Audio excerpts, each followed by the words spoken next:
ছোট লোকের বাচ্চা, তোর সাহস হলো কি করে আমাকে স্পর্শ করার? তুহিন কিছু বলবে তার আগেই মায়ার হাত তুহিনের গালে সজোরে পড়ে। তুহিন মাথা নিচু করে দাঁড়িয়ে আছে পাথর হয়ে। মায়ার আগে কটমট করছে। সত্যি করে বলো তুহিন, কে তুমি? আমি কে সেটা তুমি জানো মায়া? মায়া কিছু বলে না, কিন্তু তার সন্দেহ তুহিনের ওপর থেকে যায়নি। সন্দেহের চোখে তাকিয়ে আছে তুহিনের দিকে।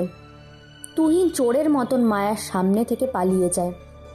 বেয়াদব মেয়ে, তোমাকে আমি এই শিক্ষা দিয়েছি? একটা ছোট লোকের সাথে জোর করে আমার বিয়ে দিয়েছো। এরপর আর কখনো আমার থেকে ভালো ব্যবহার আশা করো না আব্বু। বাসর ঘরে বসে আছে মায়া, তবে বাকি মেয়েদের মতন ঘোমটা টেনে লজ্জা মাখা মুখ নিয়ে নয়। মাথায় ঘোমটা পড়ে আছে রুমের এক কোণে। যে ফুল দিয়ে বাসর ঘর সাজানো হয়েছে সব ফুল ফ্লোরে বিভিন্ন জায়গায় ছড়িয়ে ছিটিয়ে আছে। মায়ের রাগে ফুসফুস করছে। তুহিন মাথা নিচু করে মায়ার সামনে দাঁড়িয়ে আছে। একটু আগে খুব ধুমধাম করে বিয়ে হয়েছে মায়া আর তুহিনের। তবে এই বিয়েতে মায়ের কোনো রকমেরই মত ছিল না, কিন্তু তার বাবার কথায় বাধ্য হয়ে তুহিনকে সে বিয়ে করে। তুহিন এখন কি করবে সেটা বুঝতে পারছে না মায়ের রাগ দেখে। তুহিনকে এভাবে দাঁড়িয়ে থাকতে দেখে মায়া বসা থেকে উঠে রাগী কণ্ঠে চেঁচিয়ে বলে, এই ছোট লোকের বাচ্চা, আমার সামনে এভাবে দাঁড়িয়ে আছিস কেন তুই? আমার সাথে একই বিছানায় ঘুমানোর স্বপ্ন ভুলে যা। না তো আমি এই বিয়ে মানি, আর না তোকে আমার স্বামী বলে। আমার দুই চোখের সামনে থেকে দূর হয়ে যা। এসব তুমি কি বলছো মায়া? সবাইকে সাক্ষী রেখে আল্লাহর পবিত্র কালাম পড়ে আমরা আজ সারা জীবনের জন্য এক হয়েছি। এসব কথা বলে আমাকে কোনো লাভ হবে না। আমার ইচ্ছেতে এই বিয়ে হয়নি, আমাকে বাধ্য করা হয়েছে তোর মতো ফকিরকে বিয়ে করার জন্য। তোর কি মনে হয় তুই আমার মতো মেয়েকে ডিজার্ভ করিস? কোথায় তুই আমার গাড়ির সামান্য একজন ড্রাইভার, আর আমি কোটিপতি বাবার একমাত্র মেয়ে। আমার বাবার এই সম্পত্তির লোভেই তো আমাকে বিয়ে করেছিস, তাই না? এটা তোমার ভুল ধারণা না মায়া। আমি তোমাকে পছন্দ করি। তোমার বাবা আমার সাথে বিয়ের কথা বলতে আমি রাজি হয়েছি, তার কারণ আমি তোমাকে ভালোবাসতাম। তোর এই 2 টাকা দামের সস্তা ভালোবাসা তোর কাছেই রাখ। তোর ভালোবাসার কোনো প্রয়োজন নেই আমার। ভুল করে কখনো স্বামীর অধিকার দেখাতে আসবি না আমার কাছে। যা গিয়ে ব্যালকনিতে শুয়ে পড়, আমার রুমে তোর কোনো জায়গা হবে না। ব্যালকনিতে অনেক ঠান্ডা এখন মায়া, এই ঠান্ডার মধ্যে বাহিরে শোয়া সম্ভব হবে না। সেটা আমার দেখার বিষয় নয়। আমার রুমে তুই শুতে পারবি না, এটাই শেষ কথা। ঠিক আছে, তাহলে আমি বরং আমার রুমে গিয়েই ঘুমাই। এই, একদম না। আব্বু এসব জানুক সেটা আমি চাই না। তাহলে আমি এখানে মেঝেতে বিছানা করে শুয়ে পড়ি। এত ঠান্ডাতে বাহিরে শোয়া অসম্ভব মায়া। মায়া কিছু সময় চিন্তা করে।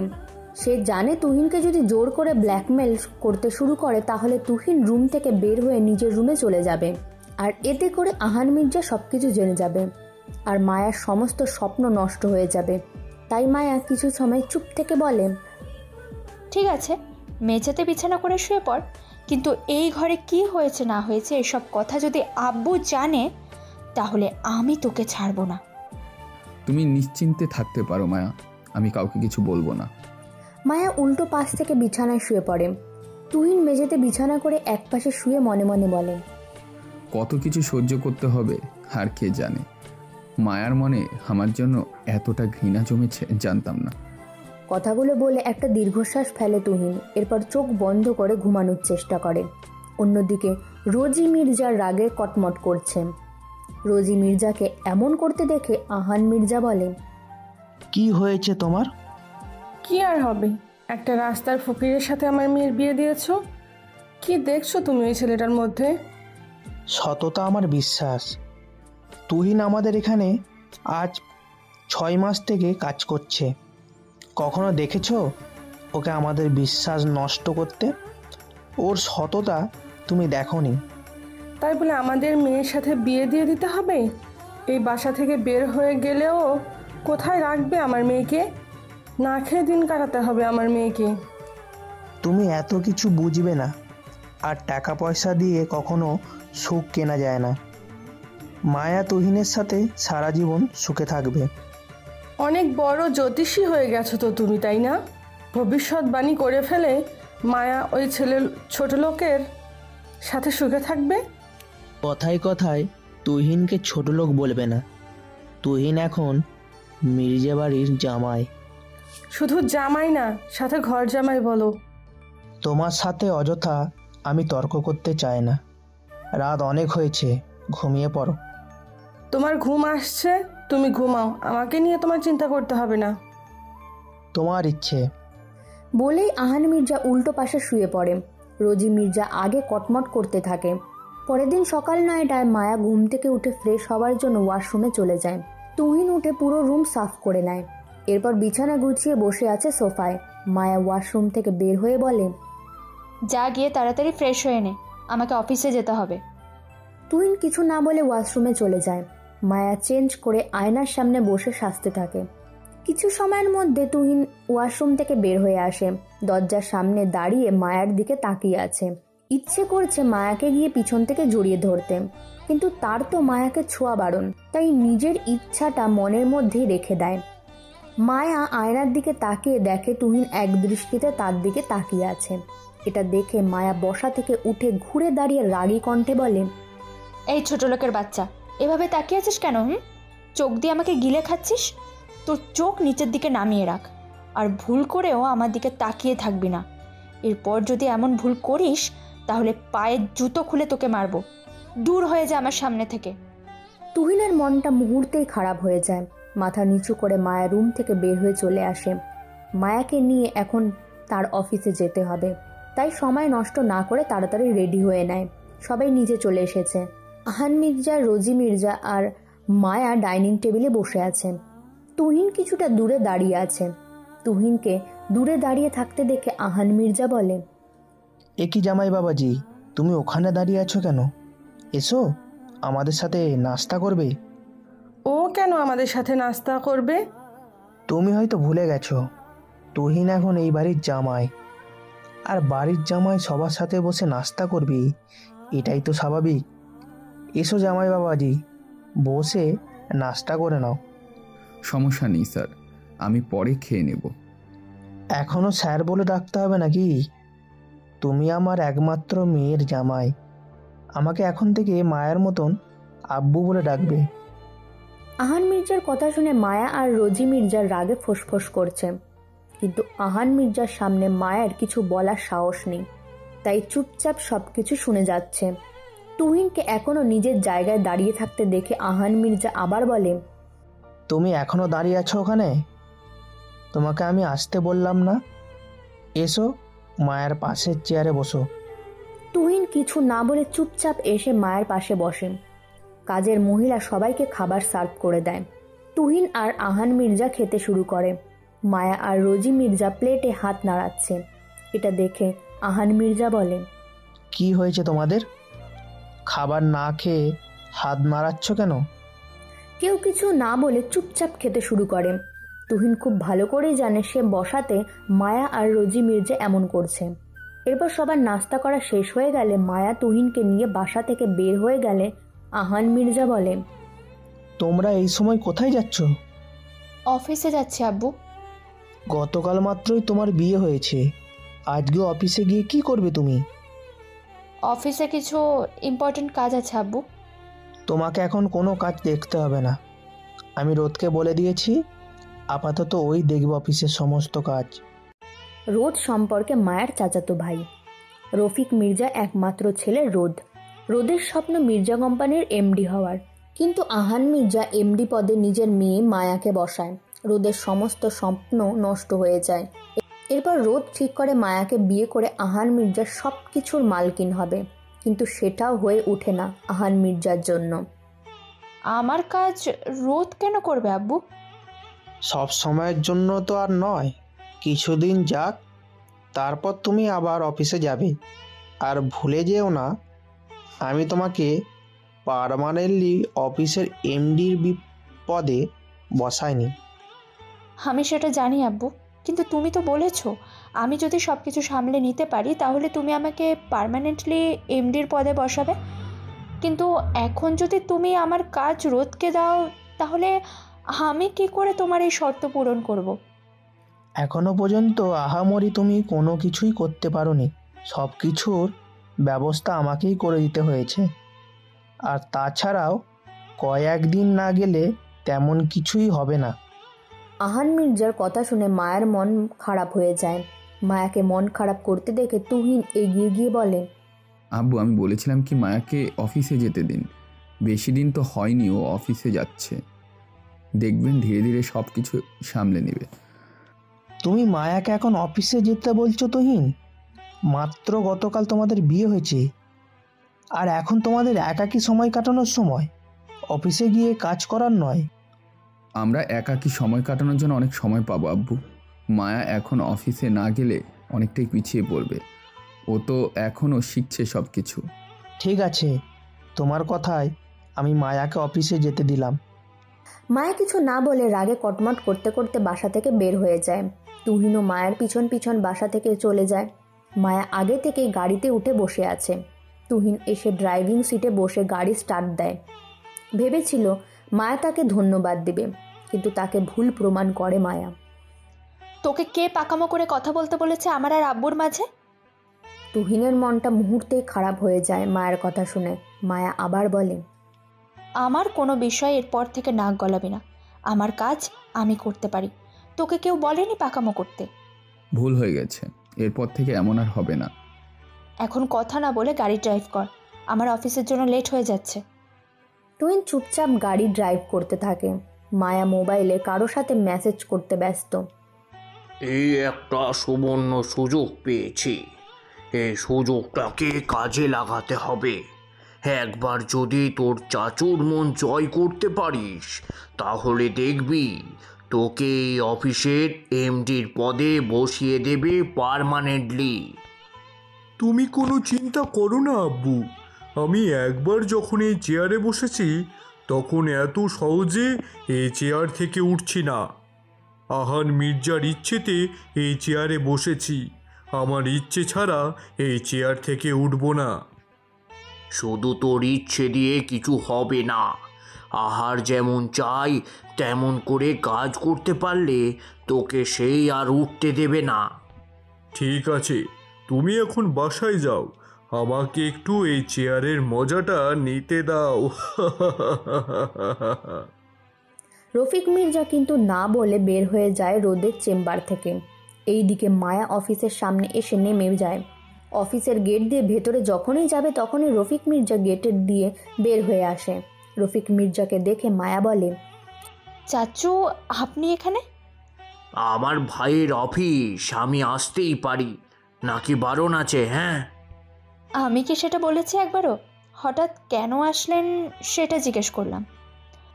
আমার ছেলে অফিসের এমডি এখন, তার সাথেই দেখা করতে এসেছি। আপনি হয়তো ভুলে গেছেন এই অফিসের নতুন এমডি আমি। আপনাদের সবার সামনে আমার আব্বু পরিচয় করিয়ে দিয়েছে, ভুলে গেলে আবারও মনে করিয়ে দিই। গতকাল রাতেই আবার তোমার আব্বু সেটার পরিবর্তন করেছে, তুমি হয়তো সেটা জানো না। আপনার ছেলেকে এই অফিসের এমডির পদে বসানো হয়নি, শুধু আমার অবর্তমানে দেখাশোনার জন্য বলেছে। ওই যাকে বলে চামচামি করা আর কি। মায়া, মুখ সামলে কথা বলো। আপনি আমার চাচু হন বলে এখনও ভদ্র ভাষায় কথা বলছি, এখান থেকে না গেলে আমি সেটা ভুলে যাব। তোমার এই ব্যবহার আমার মনে থাকবে। বলেই রফিক মির্জা চলে যায় সেখান থেকে। মায়ের আগে কটকট করতে করতে অফিসের ভেতরে চলে আসে। অফিসে সবাই মায়ের দিকে তাকিয়ে আছে। মায়া সেসব পাত্তা না দিয়ে নিজের চেম্বারের দিকে যেতে থাকে। সোজা নিজের চেম্বারে ঢুকে যায়, কিন্তু চেম্বারে ঢুকে যা দেখে মায়ের রাগে দ্বিগুণ হয়ে যায়। রোদ চেম্বারে বসে টেবিলের ওপরে পা তুলে সিগারেট টানছে। হঠাৎ দরজা খোলার রোদ সেদিকে তাকিয়ে দেখে মায়া। মায়াকে দেখে রোদ বসা থেকে উঠে দাঁড়ায়, মুখ থেকে সিগারেটটা ফেলে দিয়ে ভীতু ভীতু কণ্ঠে বলে, মায়া, তো তুমি অফিসে আসছো? মায়া কিছু না বলে ভালো করে রোদকে দেখে। রোদ আবার বলে, আমি এখানে বসতে চাইনি, বিশ্বাস করো, চাচু আমাকে কল করে বলল, তাই আর কি। তোমার সাহস হলো কি করে আমার চেয়ারে বসা, তা আবার টেবিলের ওপর পা রেখে? সাথে স্মোকিং করছিলে। ভুল করে ফেলেছি মায়া, আই প্রমিস আর এমন ভুল হবে না। কিন্তু তুমি অফিসে কেন? চাচু তো বলল কিছু দিনের জন্য তুমি অফিসে আসবে না। সেটা তোমার না জানলেও চলবে। আমার চেম্বার থেকে বের হয়ে যাও। হ্যাঁ, এখনই যাচ্ছি। আচ্ছা, একটা কথা জিজ্ঞেস করা ছিল।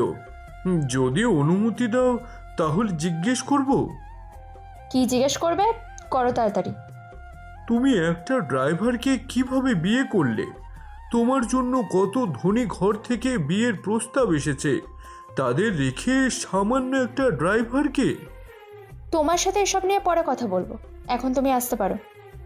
ঠিক আছে, তোমার যখন সময় হয় তখনই বলো। রোদ মায়ার চেম্বার থেকে বের হয়ে যায়। মায়া গিয়ে নিজের চেয়ারে বসে মাথায় হাত রাখে। রোদ অফিস থেকে বের হয়ে ঘুরে অফিসের দিকে তাকিয়ে মনে মনে বলে, এই পুরো অফিসটা একদিন আমার হবে মায়া। আজ তোমার সামনে শুধু অভিনয় করলাম, নয়তো আমি চাইলেও এই অফিসে প্রবেশ করতে পারবো না। তাই তোমাকে ভয় পাওয়ার এই নাটকটা আমার করতেই হলো। তবে এই নাটক বেশি দিন নয়, খুব তাড়াতাড়ি আমি আমার নামে করে নেব এই অফিসটা। দাদা তোমার বাবাকে এমডির পদে বসিয়ে গিয়েছিল আমার বাবা বড় হওয়ার পরেও। তাই বলে তোমার বাবার পরে তুমি এমডির পদে বসবে, এমনটা কল্পনাতেও এনো না। বলে রোদ মুচকি আসে। গাড়িতে বসে এসব কিছু দেখে যাচ্ছে তুহিন। তুহিন মায়ার সাথে খারাপ কিছু হওয়ার আভাস পাচ্ছে। অন্যদিকে তাহসান চৌধুরী ড্রয়িং রুমে বসে চা খাচ্ছে। পাশেই বসে আছে অনামিকা চৌধুরী, যিনি তাহসান চৌধুরী বেটার হাফ। আচ্ছা, তুমি ছেলেটাকে আর কতদিন ধরে রাখবে? এবার তো আমার ছেলেকে আমার বুকে ফিরিয়ে দাও। কতগুলো মাস হয়ে গেল ছেলেটাকে দেখি না। সময় হলেই তোমার ছেলে তোমার কাছে ফিরে আসবে, এত অধৈর্য হইও না। তুমি একটা পাষাণ হৃদয়ের মানুষ। আমি আমার ছেলেকে 10 মাস 10 দিন গর্ভে রেখেছি। তুমি কি করে বুঝবে মায়ের কষ্ট কি? আমি আমার ছেলেকে কতটা ভালোবাসি সেটা তুমি ভালো করেই জানো। আমারও ইচ্ছে হয় ছেলেটাকে ফিরিয়ে এনে বুকে জড়িয়ে ধরি। তাহলে আর কিসের এত সংশয়? নাকি তুমি আমাদের ছেলেকে সত্যি অপরাধী বলে মনে করো? সেটা সময়ই বলে দেবে। কিসের সময় বলে দিবে? আমার ছেলে এত বড় একটা নোংরা কাজ করতে পারে না। বিশ্বাস আমারও হয় না অনামিকা, কিন্তু চোখের সামনে যা দেখেছি তারপরেও নিজের মনকে বোঝাতে পারি না। তুমি নিজের মনকে বোঝাতে না পারলেও আমি জানি আমার ছেলে এমন কাজ করতে পারে না। একটা কথা মনে রেখো, আমরা সব সময় চোখের সামনে যেটা দেখি সেটা সত্যি হয় না। তুমি সব কিছুই জানো অনামিকা, তারপরেও বোকার মতো বারবার একই প্রশ্ন করো না। যদি তুমি আমার ছেলেকে সত্যি অপরাধী বলে মনে করো তাহলে আমি তোমার বলা কথা মানি না। এসব নিয়ে কথা বলতে ইচ্ছে করছে না, তুমি যাও এখন। তোমার যা ইচ্ছে হয় করো তুমি। বলেই অনামিকা চৌধুরী বসা থেকে উঠে ওপরের দিকে হাঁটতে থাকে। তাহসান চৌধুরী একটা দীর্ঘ নিঃশ্বাস ফেলে একাই বলতে থাকে, নীল, তোকে খুব মিস করছি রে বাবা, কিন্তু তোর পরীক্ষা যে আজও শেষ হয়নি। তোর মাকে আমি সত্যিটা বলতেও পারছি না। সময় হলে একদিন সব সত্যি বলবো। তুই যেখানেই থাকিস ভালো থাক। তুই এখানে কেন এসেছিস? কার পারমিশন নিয়ে তুই আমার চেম্বারে এসেছিস? তুহিন মায়ের অফিসের এর আগেও এসেছে, কিন্তু কখনো মায়া তুহিনকে এই প্রশ্ন করেনি। তাই আজ এই প্রশ্ন একটু অবাকই হয়েছে। আমি তো এর আগেও তোমার চেম্বারে এসেছি মায়া, তখন তো এই প্রশ্ন করনি, তাহলে আজ হঠাৎ এই প্রশ্ন? এত কথা না পেঁচিয়ে বল কেন এসছিস সেখানে? তোমার চাচাতো ভাইকে দেখলাম অফিস থেকে বের হয়ে একা একা কিছু একটা নিয়ে বিড়বিড় করছিল। মনে হলো তোমার কোনো ক্ষতি করার চেষ্টা করতে পারে। যা ক্ষতি করার তুই করেছিস, আমাকে নিয়ে তোকে এত ভাবতে হবে না। আমার খেয়াল আমি রাখতে জানি। তুই এখান থেকে বের হয়ে যা। তোর মুখটা দেখলে রাগে মাথা গরম হয়ে যায়। তুহিন আর কোনো কথা ভাবে না, চুপচাপ সেখান থেকে চলে আসে। অফিসের বাইরে এসে গাড়িতে উঠে বসে থাকে। মায়ার সাথে কি হলো বুঝতে পারছি না। কি আর হবে, বেশি অহংকার ছিল তাই তার পতন হয়েছে। এখন একটা ড্রাইভারের সাথে বিয়ে হয়েছে। আমিও সেটা ভাবি জানিস, এত বড় বড় কথা সব এক নিমিষেই শেষ হয়ে গেছে। এখন একজন সামান্য ড্রাইভারের বউ। তবে তুই যাই বলিস আফরা, তুহিন কিন্তু ছেলে হিসাবে অনেক ভালো, আমি যতটুকু জানি। কখনো কোনো খারাপ কিছু আমি দেখিনি তুহিনের মধ্যে। কথাবার্তা শুনেও কখনো মনে হয়নি মানুষটা খারাপ। সেটা আমি জানি, তবে তোর কি মনে হয় মায়া তুহিনকে কখনো স্বামী হিসেবে মেনে নেবে? সেইটা হয়তো সময়ই বলে দেবে। যাই হোক, অনেক সময় হয়ে গেছে, চল বাসায় যাই। কেন, আজকের ক্লাস করবি না? ক্লাস করতে ভাল লাগছে না। ঠিক আছে চল তাহলে, আমিও বাসায় চলে যাব। কথা শেষ করে দুজনে বসা থেকে উঠে দাঁড়ায়। কলেজ গেট পার হয়ে একটা রিক্সা নিয়ে দুজনে বাসার দিকে যেতে থাকে। এতক্ষণ যে দুজনে কথা বলছিল তার মধ্যে একজনের নাম তুবা আর অপরজনের নাম আফরা। দুজনেই মায়ার বেস্ট ফ্রেন্ড। এত সময় ধরে থম ধরে দাঁড়িয়ে আছো কেন? যেটা বলার জন্য এসেছো সেটা বলো। তোমার মেয়ে কিন্তু আমাকে অপমান করে অফিস থেকে বের করে দিয়েছে। মায়া তোমাকে অপমান করে অফিস থেকে বের করে দিয়েছে? কিন্তু কেন? কেন আবার কি, আমি অফিসে গিয়েছি তাই। তুমি তো এর আগে অফিসে গিয়েছো ভাইয়া, কই তখন তোমায় অপমান করেনি? তাহলে আজ হঠাৎ কেন? প্রমাণ করো, তুমি কি বলেছো মায়াকে? আমি মায়াকে কোনো কিছুই বলিনি, শুধু এটা জিজ্ঞেস করেছি ও আজকে অফিসে কেন গিয়েছে। তারপরে যা বলার তোমার মেয়ে বলেছে। ঠিক আছে ভাইয়া, মায়া বাড়িতে আসুক, তারপর আমি ওর সাথে কথা বলছি। মেয়েকে একটু ভালো করে শিক্ষা দিও, বড়দের সাথে কিভাবে কথা বলতে হয় সেটাও জানে না তোমার মেয়ে।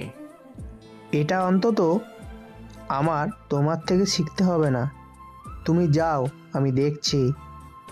রফিক মির্জা অফিস থেকে বের হয়ে সোজা আহান মির্জার বাসায় চলে আসে। আর তারপরে এত কথা হলো। রফিক মির্জা রাগে কটমট করতে করতে বাসা থেকে বের হয়ে যায়। অন্যদিকে রোদ একটা গাছের নিচে বসে আছে।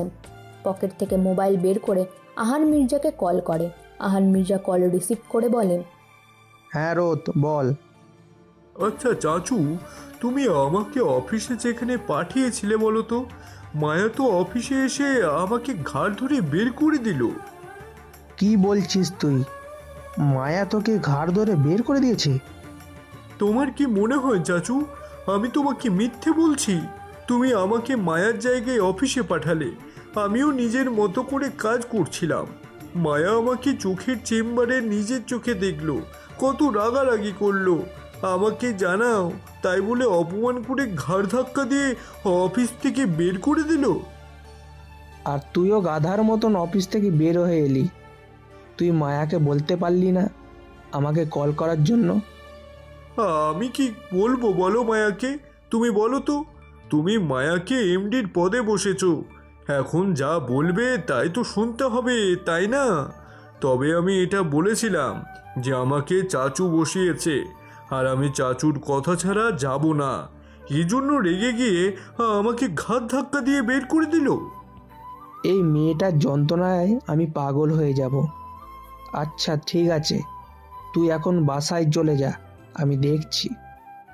ঠিক আছে চাচু, আমি বাসায় চলে যাচ্ছি। কল কেটে আহান মির্জা মাথায় হাত রেখে চিন্তায় ডুবে যায়। অন্যদিকে রোদ মোবাইলের দিকে তাকিয়ে মুচকি মুচকি হাসছে আর মনে মনে বলছে, আগুন জায়গা মতো লাগিয়ে দিয়েছি মায়া, আর এই আগুনে তোকে চলতে হবে। আমার স্বপ্ন মির্জা গ্রুপের এমডি হওয়া, আর আমার এই স্বপ্ন কেউ অপূর্ণ করতে পারবে না। আজ না হয় কাল এই মির্জা গ্রুপে হবে সবটাই আমার। আমি হব মির্জা গ্রুপের একমাত্র মালিক। তখন তোকে আর তোর বাবাকে ঘাড় ধাক্কা দিয়ে ওই মির্জা বাড়ি থেকে বের করে দেব। আমার বাবা যে ভুল করেছে আমি সে ভুল করব না। আমি তোদের সাথে তাল মিলিয়ে চলবো আর সঠিক সময়ের অপেক্ষা করব। সঠিক সময় আসলেই আমি আমার সকল কার্য হাসিল করে নেব। আমি হব একদিন মির্জা গ্রুপের কিং।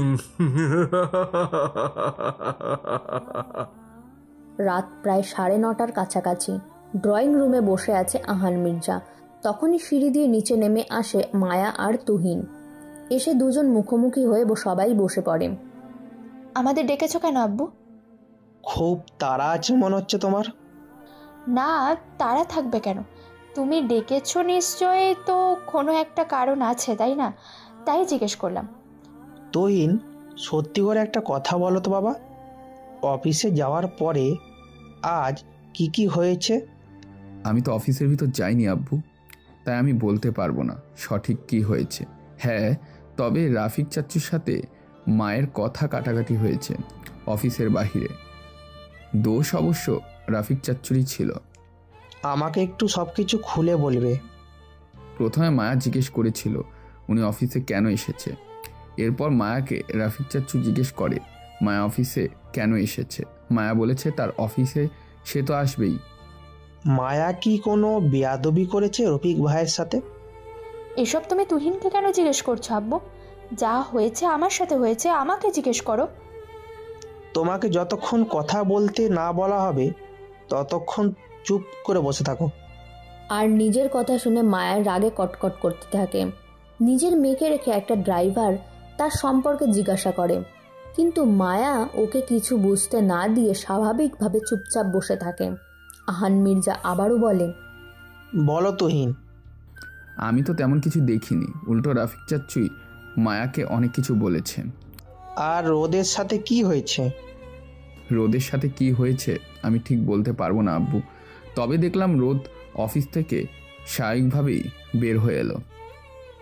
মায়া, তুমি নাকি রোদকে ঘাড় ধাক্কা দিয়ে অফিস থেকে বের করে দিয়েছো? এটা সম্পূর্ণ মিথ্যে কথা আব্বু।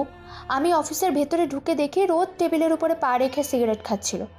আমি ওটা নিয়ে রাগারাগি করেছি, তবে আমি রোদকে ঘাড় ধাক্কা দিয়ে অফিস থেকে বের করিনি। ঠিক আছে, তোমরা যাও। তোমাকে এসব উল্টোপাল্টা কথা কল করে কে বলেছে? আমি তোমাকে যেতে বলেছি, কে কি বলেছে সেটা জিজ্ঞেস করতে বলিনি। মায়া আর কিছু না বলে চুপচাপ উঠে নিজের রুমে চলে যায়। তুহিন খেয়াল করে আহান মির্জা খুব চিন্তায় মশগুল হয়ে আছে। আপনি কি কিছু নিয়ে চিন্তা করছেন আব্বু? মেয়েটাকে নিয়ে খুব চিন্তায় আছি। আচ্ছা, ভাইজান এসেছিল, ওর নামে বিচার দিয়ে গেছে। রোদকে কল করে অনেক কিছু বলল। এসব নিয়ে চিন্তা করবেন না আব্বু, দেখবেন আস্তে আস্তে সব কিছু ঠিক হয়ে যাবে। আর কবে ঠিক হবে? আমি আর কদিন বাঁচবো? তারপর এইসব কিছু মায়া কিভাবে সামলাবে সেটাই বুঝতে পারছি না। একটা কথা কি জানেন আব্বু, সারাটা জীবন মানুষ মোহমায়ের পিছনেই ছুটতে থাকে। মানুষ ভুলে যায় কি নিয়ে এসেছিল আর কি নিয়ে চলে যেতে হবে। মাটি দিয়ে বানানো হয়েছে আর শেষে এই মাটিতেই মিশে যাবে। শুধু শুধু এত চিন্তা, এত টাকা পয়সা করার পিছনে ছুটা। জানেন আব্বু, আমি কোনো এক কবরস্থানের বাইরে দেখেছিলাম লেখাগুলো, গন্তব্য তো তোর এখানেই ছিল, শুধু জীবনটাই শেষ হয়ে গেল আস্তে আস্তে, আর তোর আপন মানুষেরাই দফন করে দিয়ে গেল যেতে যেতে। তোমার কথাবার্তা আমাকে আরও চিন্তায় ফেলে দিল। আমি এমন কি বললাম আব্বু? তুমি বলেছ তুমি কখনো লেখাপড়াই করনি, তাহলে এত জ্ঞানের কথা তুমি কিভাবে জানো? এসব জানতে হলে লেখাপড়া করতে হয় না আব্বু। তুমি এটা অবশ্যই ঠিক বলেছ। যাই হোক, রাত হয়ে যাচ্ছে, যাও গিয়ে শুয়ে পড়ো। ঠিক আছে আব্বু, যাচ্ছি। আপনি আর জেগে থাকবেন না, যান গিয়ে শুয়ে পড়ুন। তুই আমাকে চুপচাপ বসে থাকবি? কিছুই কি করবি না তুই? ওই ছোট লোকের সাথে সারা জীবন সংসার করবি তুই? ওর সাথে সংসার করব আমি? আম্মু, তুমি কি পাগল হয়ে গেছো? তাহলে এখনও কেন চুপচাপ আছিস? বিয়ের 2 দিন হচ্ছে, তুই ওই ছোট লোকটার সাথে একই রুমে একই বেডে থাকছিস? তোমার কি মনে হয় আম্মু, ওই ছোট লোকটাকে আমার বেডে শুতে দিয়েছি? ওর জায়গা কখনো আমার বেডে হবে না। এখানে নিজের চাদর বিছিয়ে তারপর শুয়ে থাকে। কিন্তু এভাবে একই রুমে আর কতদিন থাকবি তুই? তুই একটা কাজ কর, ছোট লোকটাকে ডিভোর্স দেবার ব্যবস্থা কর, তারপর ওকে লাথি মেরে বাসা থেকে বের করে দেব। তোমার তো চেনা জানা ভালো উকিল আছে আম্মু, তুমি কথা বলো। ঠিক আছে, কাল বিকেলে তুই আমার সাথে এবার চল, যে উকিলের সাথে দেখা করে কথা বলে আসি। ঠিক আছে আম্মু, আমি ফ্রি হয়ে তোমাকে কল করব। ঠিক আছে, আমি এখন রুমে যাচ্ছি, ঘুমিয়ে পড়। বলে রোজি মির্জা মায়ের রুম থেকে বের হয়ে যায়। রুম থেকে বের হতেই তুহিনের সাথে মুখোমুখি হয়। তুহিনকে দেখে রোজি মির্জা তেল বেগুনে জ্বলে ওঠে। তুমি খুব ভালো করে বুঝতে পারছো নিজে নিজে তার ওপর রেগে আছে। আম্মু, আপনি মায়ের সাথে ছিলেন? এই ছোট লোককে তোর আম্মু? তুই আমার বাসার ড্রাইভার মাত্র। এরপর আর কখনো যদি আম্মু বলে ডেকেছিস তাহলে আমি তোর গাল থাপড়ে লাল করে দিব। সর আমার সামনে থেকে। তুহিন কিছু না বলে চুপচাপ সামনে থেকে সরে যায়। রোজি মির্জা তুহিনের দিকে রাগী চোখে তাকিয়ে থাকতে থাকতে নিজের রুমে চলে যায়। তুহিন একটা মুচকি হাসি দিয়ে রুমের ভিতরে প্রবেশ করে। রুমে প্রবেশ করেই দেখে যে মায়া রাগী মুখে বসে আছে। তুহিন বুঝতে পেরেছে ভালো করেই, এখন যদি সে মায়ের সাথে কিছু বলতে চায় তাহলে তাকে অনেকগুলো কথা শুনতে হবে। তাই কিছু না বলে চুপচাপ নিজে বিছানা করে শুতে গেলে মায়া বলে, এই ছোট লোক, তুই আমার আব্বুকে কি জাদু করেছিস যে সব কিছুতে আব্বু তোকে খোঁজে? আমি কেন তোমার আব্বুকে জাদু করতে যাব?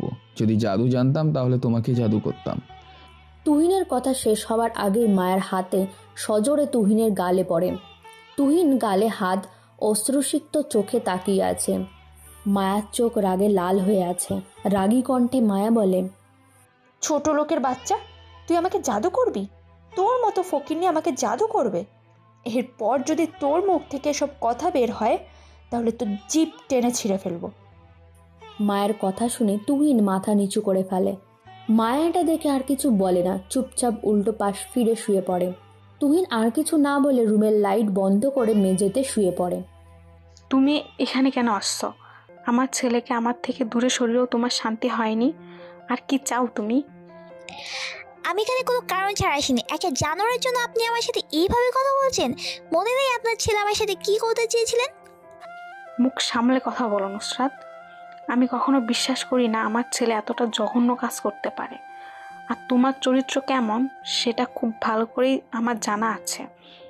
ফালতু কথা না বলে কেন এসেছো সেটা বলো। আমি আপনার ছেলে নামে পুলিশের কাছে কমপ্লেন করে এসেছি। এখন ভালোই ভালোই বলে দিন, আপনার ছেলে কোথায় কোথায় লুকিয়ে রেখেছেন আপনার ছেলেকে? তুমি আমার ছেলের বিরুদ্ধে পুলিশের কাছে কমপ্লেন করে এসেছো। কথায় আছে না, চোরের মায়ের বড় গলা? তোমার অবস্থাটাও সেই রকম। আর আমার ছেলে কোথায় আছে যদি জানতাম তাহলে আমার থেকে দূরে থাকতে দিতাম না। যদি ভালোই ভালোই না বলেন তাহলে আমি অন্য রাস্তার ব্যবস্থা করতে পারবো। সকাল সকাল এত চিৎকার চেঁচামেচি কিসের? নুসরাত, তুমি এখানে কেন এসেছো? আমাদেরকে ভয় দেখাতে এসেছে। আমাদের ছেলের নামে কমপ্লেন করে এসেছে পুলিশের কাছে। তোমার সাহস দেখে আমি অবাক হচ্ছি। তুমি মনে হয় ভুলে গেছো আমি চাইলে তোমার কি কি করতে পারি। মামা, আপনি আমাকে ভয় দেখাচ্ছেন? আপনার ছেলে আমার সাথে এইরকম একটা কাজ করার পরেও আপনার ছেলেকে কোনো শাস্তি না দিয়ে বাসা থেকে পালিয়ে যেতে সাহায্য করেছেন, আর এখন আমাকে ভয় দেখাচ্ছেন? আমার ছেলে পালিয়ে গেছে না কি করেছে সেটা নিয়ে তোমাকে ভাবতে হবে না। চুপচাপ যে পুলিশ থেকে কমপ্লেন করেছো সেটা তুলে ফেলো, নয়তো আমি ভুলে যাব তুমি তোমার বোনের মেয়ে। তোমার বাবা মা তোমাকে আমি জেল খাটিয়েই ছাড়বো। চুপচাপ শান্ত হয়ে আছি, আর শান্ত হয়েই থাকতে দাও। আমাকে রাগালে তার পরিণাম কিন্তু ভালো হবে না। নিজের ছেলেকে বলে এত বড় অন্যায় করার পরও আপনি আমাকে ধমকাচ্ছেন? ঠিক আছে মামা, আজকে কমপ্লেন তুলে ফেলবো। তবে মনে রাখবেন, উপরে একজন আছে, সে নিশ্চয়ই এর বিচার করবে। সময় হলেই সত্যের বিচার হয়ে যাবে, সেটা নিয়ে তোমাকে চিন্তা করতে হবে না। নাও গেট লস্ট। নুসরাত চোখে পানি নিয়ে চৌধুরী বিলা থেকে বের হয়ে যায়। অন্যদিকে অনামিকা চৌধুরী তাহসান চৌধুরীকে বলে, সাথে সাথে এর একটা ব্যবস্থা নেওয়া উচিত ছিল, কিন্তু না, তোমার ভাগ্নি বলে তুমি তখন চুপচাপ ছেড়ে দিলে। এখন দেখেছো পুলিশের কাছে গিয়ে আমাদের ছেলের নামে কমপ্লেন করে এসেছে। তোমাকে এসব নিয়ে ভাবতে হবে না। যাও, টেবিলে খাবার দাও, আমার অফিসে যাওয়ার জন্য লেট হয়ে যাচ্ছে। অনামিকা চৌধুরী আর কিছু না বলে চলে যায় টেবিলে খাবার দেওয়ার জন্য। অন্যদিকে মায়া কপালে হাত রেখে চেয়ারে হেলান দিয়ে চোখ বন্ধ করে বসে আছে। রোদ মায়ের সামনে চেয়ারে বসে মুচকি মুচকি হাসছে। আমাকে কেন ডেকেছো সেটা না ভুলে এভাবে কেন বসে আছো? তুমি আব্বুকে কল করে কি বলেছো? তুমি আমার সাথে যা যা করেছো তাই বলেছি। বেশি বাড়বেরও না রোদ, তাহলে কিন্তু তার পরিণাম ভালো হবে না। আমি অবাক হচ্ছি তোমার সাহস দেখে। তুমি আমাকে ধমকাচ্ছ? আচ্ছা সত্যি করে বলো তো, তুমি কি মনে করো আমাকে? আমি তোমাকে ভয় পাই নাকি তোমাকে সম্মান করি? তুমি বয়সে আমার থেকে ছোট, তারপরও তোমাকে আজকের অফিসের এমপির পরে বসিয়েছে। এর কারণ তুমি এমডির মেয়ে। দাদা ভুল করে তোমার বাবাকে এই চেয়ারে বসিয়ে গেছে, তার মানে এই নয় তারপরে তুমি এই চেয়ারে বসবে। শিক্ষাগত যোগ্যতা বলো আর এক্সপিরিয়েন্স কথাই বলো, সব দিক থেকে আমি তোমার থেকে বেটার। এই চেয়ারে তোমার ভাবার পরে যদি কারো বসার অধিকার থাকে সেটা একমাত্র আমার। জেগে জেগে স্বপ্ন দেখছো তুমি? এই চেয়ারটা শুধুই আমার। জেগে স্বপ্ন দেখা আমার কাজ না। তোমাকে যে প্রজেক্ট দেওয়া হয়েছে সেই প্রজেক্ট যদি তুমি সাইন করাতে না পারো, তোমার আব্বু এমনি তোমাকে লাথি মেরে চেয়ার থেকে নামিয়ে দেবে। আই হোপ তোমার দ্বারা এই প্রজেক্ট সাইন করানো কখনো সম্ভব হবে না। এই মায়া পারে না এমন কোনো কাজ নেই। এর আগেও 3টা প্রজেক্ট আমি সাইন করিয়েছি কোনো রকম টাকা পয়সা ছাড়া, আমার যোগ্যতা দিয়ে, যেটা তোমাকে দিয়ে হয়নি। তোমার সাথে আমার চ্যালেঞ্জ রইল, তুমি যদি এই প্রজেক্ট পানি পড়াতে পারো আমি আর কোনো দিনও এই চেয়ারে বসার কথা বলবো না। Challenge accept. তুমি এখন আসতে পারো। এখন তো আমি যাচ্ছি, তবে তোমার হাতে আর মাত্র 7 দিন বাকি আছে। এর মধ্যে যদি তুমি প্রজেক্টে সাইন করাতে না পারো তাহলে তোমাকে এই চেয়ার ছেড়ে সারা জীবনের জন্য উঠে যেতে হবে। কথা শেষ করে এই রোদ বসা থেকে উঠে দাঁড়ায়। মায়া ওদের দিকে তাকিয়ে আছে। রোদ আর সমালোচনা করে মায়ার রুম ত্যাগ করে। মায়া চিন্তায় পড়ে যায়। রোদ এতটা শিওর হয়ে কিভাবে বলতে পারে যে মায়া এই প্রজেক্ট সাইন করতে পারবে না। মায়া চোখ বন্ধ করে চেয়ারে হেলান দিয়ে চিন্তায় ডুবে যায়। তোমাকে একটা কথা বলার ছিল। কি বলবে বলে ফেলো। মায়াবী ছোট লোকের সাথে সংসার করবে না। মায়া এর সম্পর্ক থেকে মুক্তি চায়। এটা মায়ার কথা না তোমার? এটা সম্পূর্ণই মায়ের ডিসিশন। তোমার বা আমার কোনো অধিকার নেই ওর ইচ্ছাতে বাধা দেওয়ার। সমস্যা নেই, তোমার মেয়ে বাসায় আসলে বলে দিও ডিভোর্স হয়ে যাবে, আর তার সাথে এমডির পদে বসার স্বপ্নটাও বন্ধ করে দিতে। একটা রাস্তার ছেলের জন্য তুমি আমাদের মেয়ের স্বপ্ন নষ্ট করে দিবে? আমার মেয়ে ওই ছেলের সাথে কখনোই সুখী হবে না। সামান্য বিষয়টা তুমি কেন বুঝতে পারছো না? মায়া যদি পৃথিবীতে কারোর সাথে সুখী হয়ে থাকে সেটা একমাত্র তুহিনের সাথে। বাকিটা তোমাদের ইচ্ছে। যদি ডিভোর্স চেয়ে থাকো আমি ব্যবস্থা করে দেব, কোনো সমস্যা নেই। আর তোমার মেয়েকে এমডির পদেও বসতে দেব না, এটাই আমার শেষ কথা। কথা শেষ করে আহান মির্জা বসা থেকে উঠে দাঁড়ায়। রোজির মির্জা রাগে দাঁত বের করে রয়েছে। এসব আমিন মির্জা পাত্তা না দিয়ে সোজা নিজের রুমে চলে যায়। রাত প্রায় 10টা। ছাদের ওপরে দাঁড়িয়ে জামাই শ্বশুর সিগারেট খাচ্ছে। তুহিন আর আহান মির্জা। এত জরুরিভাবে ডাকার কারণ কি আব্বু? এত তারা কিসের তোমার জামাই বাবাজি? সিগারেটের একটা টান দিলাম, জরুরি কিছু আছে বলেই তো তোমাকে ডেকেছি, তা আবার ছাদে। তখনই বুঝতে পেরেছি। আজ মা আম্মুর সাথে কথা বলল, মায়া নাকি তোমার থেকে ডিভোর্স চায়। কি করব বুঝতে পারছি না। জানেন আব্বু, আমার মনে হতো আমি কখনোই ক্লান্তই হব না, কিন্তু আমি ভুল প্রমাণিত হয়ে গেলাম। জানি না কেন খুব ক্লান্ত হয়ে গেছি এই জীবন থেকে, নিজের স্বপ্নগুলো থেকে, নিজের আশাগুলো থেকে। হয়তো আর কখনো আমি কারোর কাছে এমন হয়ে থাকবো না, পুরোপুরি বদলে ফেলবই আমিটাকে। এত সহজে হাল ছেড়ে দিচ্ছ বাবা? মায়ার মনটা খুব ভালো, সেটা আমি জানি, কিন্তু ওর মায়ের কথায় শুনতে শুনতে ওই রকম হয়ে গেছে। তুমি একটু চেষ্টা করে দেখো না। তুমি চাইলেই মায়াকে চেঞ্জ করতে পারবে। আপনাদের বাসায় তো প্রায় 6 মাসের কাছাকাছি হয়ে গেল আছি। বিয়ের আগে মায়া আমার সাথে খারাপ ব্যবহার না করলেও খুব একটা পছন্দ করতো না, সেটা আমি বুঝতাম। কিন্তু বিয়ের পর মায়া আমাকে দু চোখেই দেখতে পারে না। কি করব আমি বুঝতে পারছি না বাবা। সময়ের উপর ছেড়ে দিই আমরা, সময় ঠিক করবে কি হবে না হবে। ঠিক আছে, তবে তুমি একটু চেষ্টা করো মায়ার মনটা জয় করার জন্য। ঠিক আছে আব্বু, চলুন নিচে যাই। তোর তো আমাকে বিকেলে কল করার কথা ছিল, তাহলে কল কেন করলি না? আর আমি কতগুলো কল করলাম, রিসিভও করলি না। নতুন একটা প্রজেক্ট হাতে এসেছে আম্মু, সেটা নিয়ে খুব চাপে ছিলাম। সব কিছু আজকে কমপ্লিট করা হলো, কালকে শুধু একটা সাইন করাতে হবে। তোর আব্বুর সাথে কথা বলেছিলাম তোর ডিভোর্স নিয়ে। আব্বু কি বললো? সে ডিভোর্সের জন্য রাজি হয়েছে, তবে একটা শর্ত দিয়েছে। আমি আব্বুর যে কোনো শর্তে রাজি আম্মু।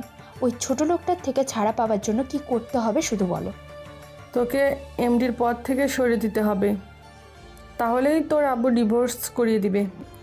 এমডির পদ থেকে সরে যেতে হবে। কথাটা শুনে মায়া বসা থেকে দাঁড়িয়ে যায়।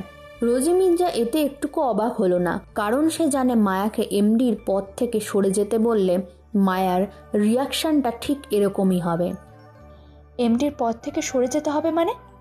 আব্বু তোমাকে এটা বললো আর তুমি কিছু না বলে চলে আসলে? আমাকে কিছু বলার সুযোগ দিলে তো তোর আব্বু। এমডির পদে বসা আমার স্বপ্ন আম্মু, আমি এ পদ ছাড়তে পারবো না। তাহলে ছোট লোকটার সাথে তোকে সংসার করতে হবে। সময় যেতে দাও আম্মু, আগে পুরোপুরিভাবে এমডির পদে বসিনি, তখন আব্বু চাইলেও আমাকে এমডির পদ থেকে সরাতে পারবে না। ঠিক তখনই আমি ছোট লোকটাকে লাথি মেরে এই বাসা থেকে বের করে দেবো ডিভোর্স দিয়ে। এটাই ভালো হবে মনে হয়।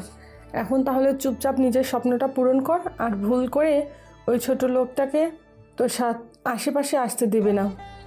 ওই ছোট লোকটা ছলে বলে কৌশলে তোকে ওর মায়ার ফেলার চেষ্টা করবে, তুই ভুল করে ওর ফাঁদে পা দিবি না। আমি ছোট বাচ্চা না আম্মু, ও হাজার চেষ্টা করলেও আমাকে ওর মায়া ফেলতে পারবে না। আমি এখন রুমে যাচ্ছি, আব্বু এসে সব শুনে ফেলে সমস্যা হয়ে যাবে। ঠিক আছে, তুই রুমে যা, আর আমি যা বললাম তা যেন মনে থাকে। মায়া খুশি মনে রুম থেকে বের হয়ে নিজের রুমে চলে আসে।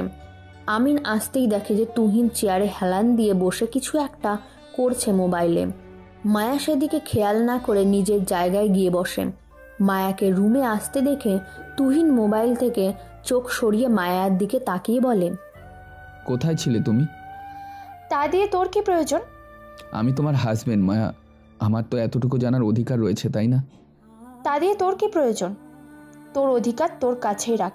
না তো তোকে আমি আমার স্বামী বলে মানি, আর না কখনো মানব। তাই ভুল করেও আমার কাছে স্বামীর অধিকার ফলাতে আসবি না, তাহলে এর পরিণাম ভালো হবে না। আমাকে যদি স্বামী হিসেবে নাই মানবে, তাহলে বিয়ের আগে আমাকে বলতে, আমি তোমার বাবাকে না বলে দিতাম এই বিয়ের জন্য। তোর সাহস তো কম না, তুই আমার মুখে মুখে তর্ক করছিস। কথা শেষ করে মায়া বসা থেকে উঠে তুহিনের সামনে এসে দাঁড়ায়। তুহিনের গালে থাপ্পড় দিতে গেলে তুহিন মায়ার হাত ধরে ফেলে। এটা দেখে মায়া আরও রেগে যায়। এক ঝটকায় তুহিনের হাত থেকে নিজের হাত ছাড়িয়ে নিয়ে রাগী কণ্ঠে মায়া বলে, ছোট লোকের বাচ্চা, তোর সাহস হলো কি করে আমাকে স্পর্শ করার? তুহিন কিছু বলবে তার আগে মায়ার হাতে তুহিনের গালে সজোরে পড়ে। তুহিন মাথা নিচু করে দাঁড়িয়ে আছে পাথর হয়ে, মায়ার আগে কটমট করছে। তুহিন অশ্রুসিক্ত নয়নে মায়ার দিকে তাকিয়ে আছে। আহান মির্জা মায়ার সাথে কথা বলার জন্য মায়ার রুমে যায়। রুমের দরজার সামনে এসে এসব দেখে আহান মির্জা রাগান্বিত হয়ে যায়। রুমে প্রবেশ করে মায়ার গালে থাপ্পড় দিয়ে রাগী কণ্ঠে আহান মির্জা বলে, বেয়াদব মেয়ে, তোমাকে আমি এই শিক্ষা দিয়েছি, নিজের স্বামীর গায়ে হাত তোলো? তোমার সাহস কত বড়! এরপর যদি আমি তোমাকে এই দুঃসাহস দেখাতে দেখি, তাহলে আমার থেকে খারাপ তোমার জন্য কেউ হবে না। একটা ছোট লোকের সাথে জোর করে আমার বিয়ে দিয়ে দিয়েছো, এরপর আর কখনো আমার থেকে ভালো ব্যবহার আশা করো না আব্বু। ছোট লোক শুনতে শুনতে আমার কান ঝালাফালা হয়ে যাচ্ছে তোমাদের মা আর মেয়ের থেকে। এই ছোট লোক ছাড়া আর একটা খারাপ দিক দেখাও তুমি তুহিনের, যার জন্য তুহিনকে তোমার পছন্দ না। একটা কথা মনে রেখো, মায়ার টাকা পয়সা দিয়ে সব কিছু হয় না। তুহিনের মতো ভালো ছেলে তুমি হাজার খুঁজলেও পাবে না। প্রয়োজন নেই আমার ভালো ছেলের, আমার ওকে পছন্দ না। কেন বুঝতে চাইছো না তুমি আব্বু? তাহলে এমডির পথ ছেড়ে দাও। তোমার মতন একটা বদমেজাজি মেয়েকে আমি কখনোই আমার জায়গায় বসাবো না। আর আমার সব কিছুই আমি তুহিনের নামে করে দেব। তারপর দেখি তোমরা মা মেয়ে কী করো। আপু প্লিজ, আপনারা রাগারাগি করবেন না। আপনি না এটা কিছুদিন সময় দিন, দেখবেন সব কিছু ঠিক হয়ে যাবে। কি ঠিক হবে তুহিন? আজও তোমার গায়ে হাত তুলেছে, এরপর আর কি করবে কে জানে। ভুল আমারই ছিল আব্বু। আপনারা যান, অনেক রাত হয়েছে, ঘুমিয়ে পড়ুন।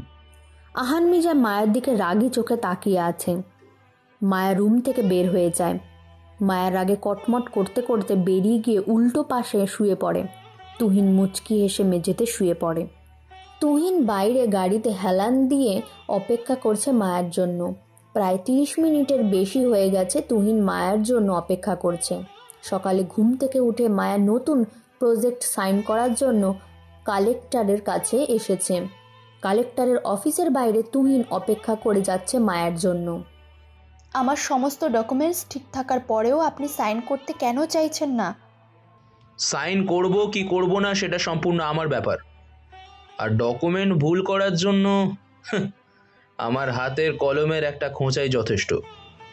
প্লিজ দয়া করে এরকম কিছু করবেন না।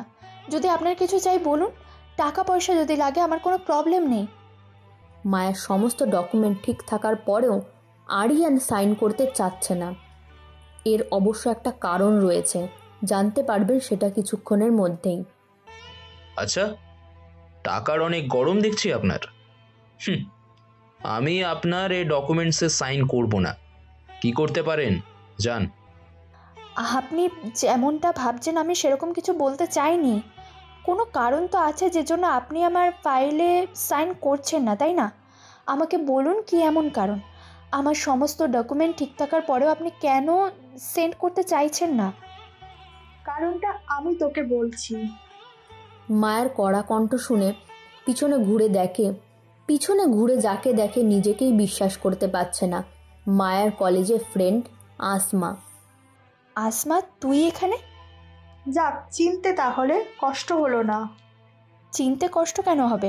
আর তুই এখানে কেন? এটা আমার হাজবেন্ডের অফিস। এখানে আসতে আমার নিশ্চয়ই তোর পারমিশন লাগবে না? তোর হাজবেন্ড মানে? তোর সামনে যে দাঁড়িয়ে আছে সেই আমার হাজবেন্ড, কালেক্টর আরিয়ান। আর আমি বারণ করেছি তোর ফাইলে সাইন করার জন্য।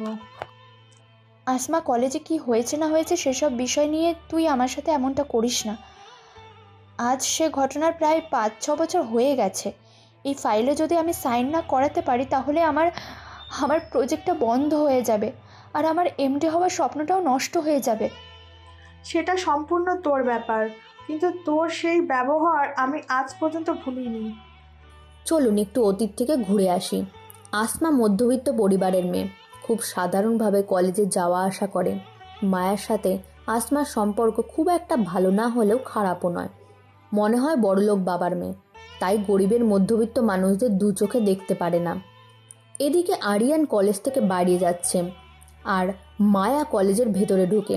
হঠাৎ ভুলবশত মায়ের পায়ে আরিয়ানের পা লেগে যায়, আর এতে করে মায়ের জুতোকে কিছুটা ময়লা লাগে। মায়া এটা দেখে রাগে কটমট করতে করতে আরিয়ানের কাছে এসে আরিয়ানের গালে সজোরে থাপ্পড় মারে। আশেপাশে সবাই এমন শব্দ পেয়ে সেই দিকে তাকায়। আরিয়ান লজ্জায় মাথা নিচু করে আছে। মায়া কিছু বলবে তার আগেই আজমা বলে, মায়া, ও আমার বয়ফ্রেন্ড। ভুলবশত তোর পায়ে পা লেগে গেছে। প্লিজ এখানেই শেষ করে দে বিষয়টা। আচ্ছা, এই ফকিন্নিটা তোর বয়ফ্রেন্ড? অবশ্য ঠিকই আছে, তুই যেমন ফকিন্নি তেমন ফকিন্নির সাথে তো তোর সম্পর্ক হবেই। মায়ের কথা শুনে আজমা মাথা নিচু করে ফেলে। মায়ের আর এক ফ্রেন্ড তুবা বলে, বাদ দে না মায়া, ভুল করে হয়ে গেছে। ভুল করে হয়ে গেছে মানে? ছোট লোকের বাচ্চাটার চোখ কি বাসায় রেখে এসেছে? বাদ দে মায়া, সবাই তাকিয়ে আছে এদিকে। সাথে হলো আসমা, আমাদের বন্ধু। আফরা ঠিকই বলেছেন মায়া। এই তোরা চুপ থাকতো। এই ছোট লোকের বাচ্চা, এখনো দাঁড়িয়ে আছিস কেন? তোর গায়ের শার্ট খুলে আমার জুতো মুছে দে, নয়তো আমি তোর এমন অবস্থা করব হেঁটে এখান থেকে বাসায় যেতে পারবি না। মায়া, আমি তোর কাছে 2 হাত জোর করে ক্ষমা চাইছি। ইচ্ছে করে এরকম কিছু করিনি। সবাই দেখে কেমন ভাববে তাকিয়ে আছে দেখ। প্লিজ তুই ওকে ক্ষমা করে দে। আচ্ছা, ওকে ক্ষমা করে দেব। তাহলে তুই একটা কাজ কর, তুই তোর ওড়না দিয়ে আমার জুতো মুছে দে। আসমাকে কিছু করতে হবে না, আমি আমার শার্ট দিয়ে আপনার যত মতামত দিচ্ছি। মায়া, এরকম সিন ক্রিয়েট করিস না। সবার সামনে যদি ওর শার্ট খুলে তোর জুতো মুছে দেয়, তাহলে আর কখনোই কলেজে কারো সামনে মুখ দেখাতে পারবে না। না দেখে ভুল করে ফেলেছে মায়া, এবারের মতো ছেড়ে দে না। তোরা দুজন চুপ করে থাকবি? ওই ছোট লোকের বাচ্চাটা যা করেছে তার শাস্তি এটাই। আরিয়ান নিজের শার্ট খুলে ফেলে। কলেজের সবাই হাসাহাসি করতে থাকে এটা দেখে। আসমা মাথা নিচু করে নীরবে চোখের পানি ফেলে যাচ্ছে। আরিয়ান মায়ের সামনে বসে নিজের শার্ট দিয়ে মায়ের জুতো পরিষ্কার করে দিতে থাকে। পরিষ্কার করা হয়ে গেলে মায়া আরিয়ানের বুকে লাথি মারে। আরিয়ান মাটিতে শুয়ে পড়ে। আসমা চোখ বন্ধ করে নীরবে চোখের পানি ফেলেই যাচ্ছে।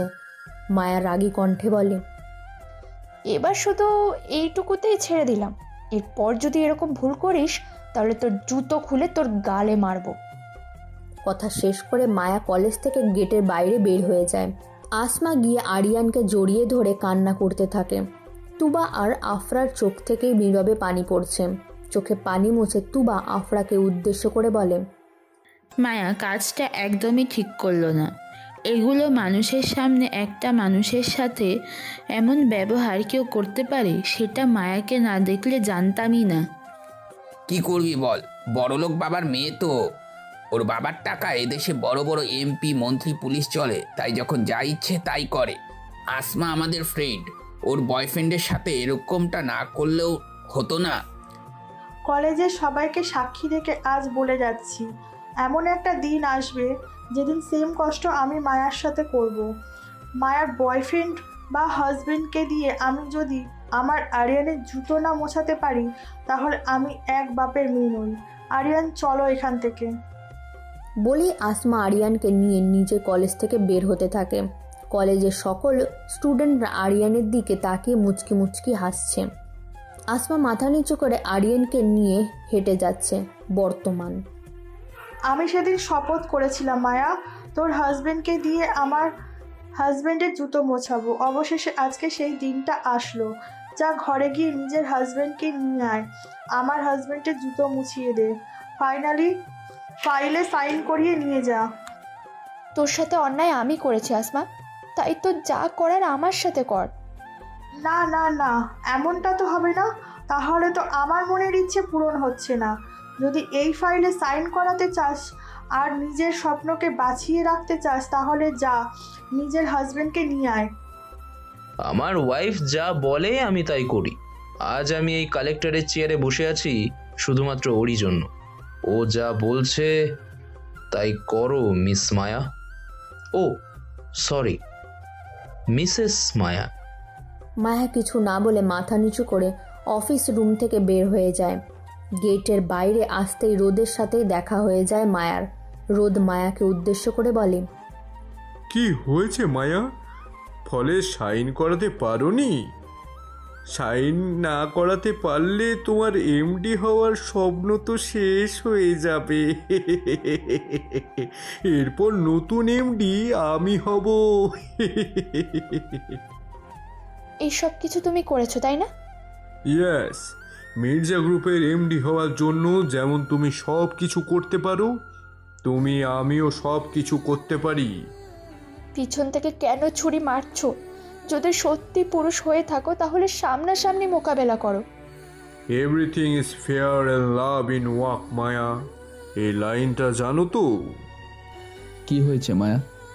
আরে ফকিরনি বোন জামাই যে আমার, তোমার বউ ফাইলে সাইন করাতে পারেনি, তাই মন খারাপ। তুমি তো কাল রাতে সব কিছু ঠিক করলে মায়া, আর তোমার প্রস্তুতি দেখে মনে হয়নি তোমার ফাইলে অনেক কিছু ভুল রয়েছে। তাহলে সাইন কেন করো না? ওইসব নিয়ে তোমাকে ভাবতে হবে না, চলো এখান থেকে। মায়া তুহিনকে তুমি করে বলছে। তুহিন যেন নতুন এক মায়াকে দেখছে। সেই রাগে অহংকারী ভাবটা মায়ার মধ্যে দেখতে পাচ্ছে না তুহিন। কি হয়েছে আমাকে বলো, আমি যদি কিছু করতে পারি। এই বগলম ফকিনি নাকি তোমার প্রজেক্ট স্নান করাতে সাহায্য করবে। যাও যাও যাও, নিয়ে যাও, গিয়ে কালেক্টরের সাথে কথা বলতে দাও। তুই না এখান থেকে চল তো। তুমি গাড়ি গিয়ে বসো, আমি 5 মিনিটে আসছি। কোথায় যাচ্ছ তুমি তুহিন? জাস্ট 5 মিনিট, ফাইলটা আমাকে দাও। বলেই তুহিন ফাইল নিয়ে কালেক্ট অফিসের ভেতরে চলে যায়। তুহিনকে দেখে আরিয়ান বলে, এই কে তুমি, আর এখানে কি চাও? একটু আগে মায়া নামের যে মেয়েটা আমার কাছে এসেছিল, আমি তার হাজবেন্ড। আচ্ছা, আমি কি জানতে পারি সমস্ত ডকুমেন্ট ঠিক থাকার পরেও আপনি কেন ফাইলে সাইন করলেন না? ফলে সাইন করেনি সেটা আপনাকে বলেছে, আর কেন করেনি সেটা বলেনি। সমস্যা নেই যে জানো, আমি বলে দিচ্ছি। ফাইলে সাইন হবে, তবে শর্ত একটাই। কি সত্য? তোর পরনের শার্টটা খুলে আমার হাজবেন্ডের জুতো মুছে দে, তারপর সাইন করিয়ে নিয়ে যা। কে কার পরনের শার্ট খুলে কার জুতা মুছবে সেটা এখনই দেখাচ্ছি। বলেই তুহিন পকেট থেকে মোবাইল বের করে, এরপর কাউকে কল করে। এটা দেখে আরিয়ান বলে, ও আচ্ছা, সুপারিশ করার জন্য কাউকে ফোন করছিস? কারো সুপারিশে কাজ হবে না। আমার জানো যেটা বলেছে সেটাই করতে হবে। 1 মিনিট ওয়েট কর না, কাজ হয় না হয় সেটা তুই নিজেই দেখ। আমি তুহিন বলছি। আমি এখন একটা কালেক্টর অফিসে দাঁড়িয়ে আছি। অফিসারের নাম আরিয়ান। ভালোই ভালোই আমার হাতে থাকা ফাইলটা সাইন করে দেওয়ার জন্য বলে দাও। এরপর নিজে গিয়ে মায়াকে ফাইলটা বুঝিয়ে দিতে বলো, নয়তো আমি কি করতে পারি সেটা খুব ভালো করেই জানো। কল কেটে তুহিন মোবাইলে নিজের পকেটে রেখে দেয়। সাথে সাথে আরিয়ান মোবাইল বেজে ওঠে। স্ক্রিন নাম্বারে দেখে আরিয়ান বড় চোখে তুহিনের দিকে তাকিয়ে আছে। আরিয়ান কল রিসিভ করে বলে, স্যার স্যার চুপচাপ ওই ছেলের হাতে থাকা ফাইলটাতে সাইন করে দাও, নয়তো নিজের চেয়ারটাও হারাবে। আর যা যা বলেন তাই করো। I hope you understand. জি জি স্যার। অপর পাশ থেকে কলটা কেটে যায়। আরিয়ান মোবাইল টেবিলের ওপরে রেখে দিয়ে দৌড়ে গিয়ে তুহিনের হাত থেকে ফাইলটা নিয়ে নেয়। এরপর ফাইলে সাইন করে দেয়। এসব দেখে আসমা বিষণ্ণ অভাব। কি হচ্ছে? সব কিছু যেন তার মাথার ওপর দিয়ে যাচ্ছে। সাইন করা শেষে আরিয়ান তুহিনের দিকে ফাইলটা এগিয়ে দিয়ে বলে, সাইন করে দিচ্ছি, আর আমি দুঃখিত এমন ব্যবহার করার জন্য।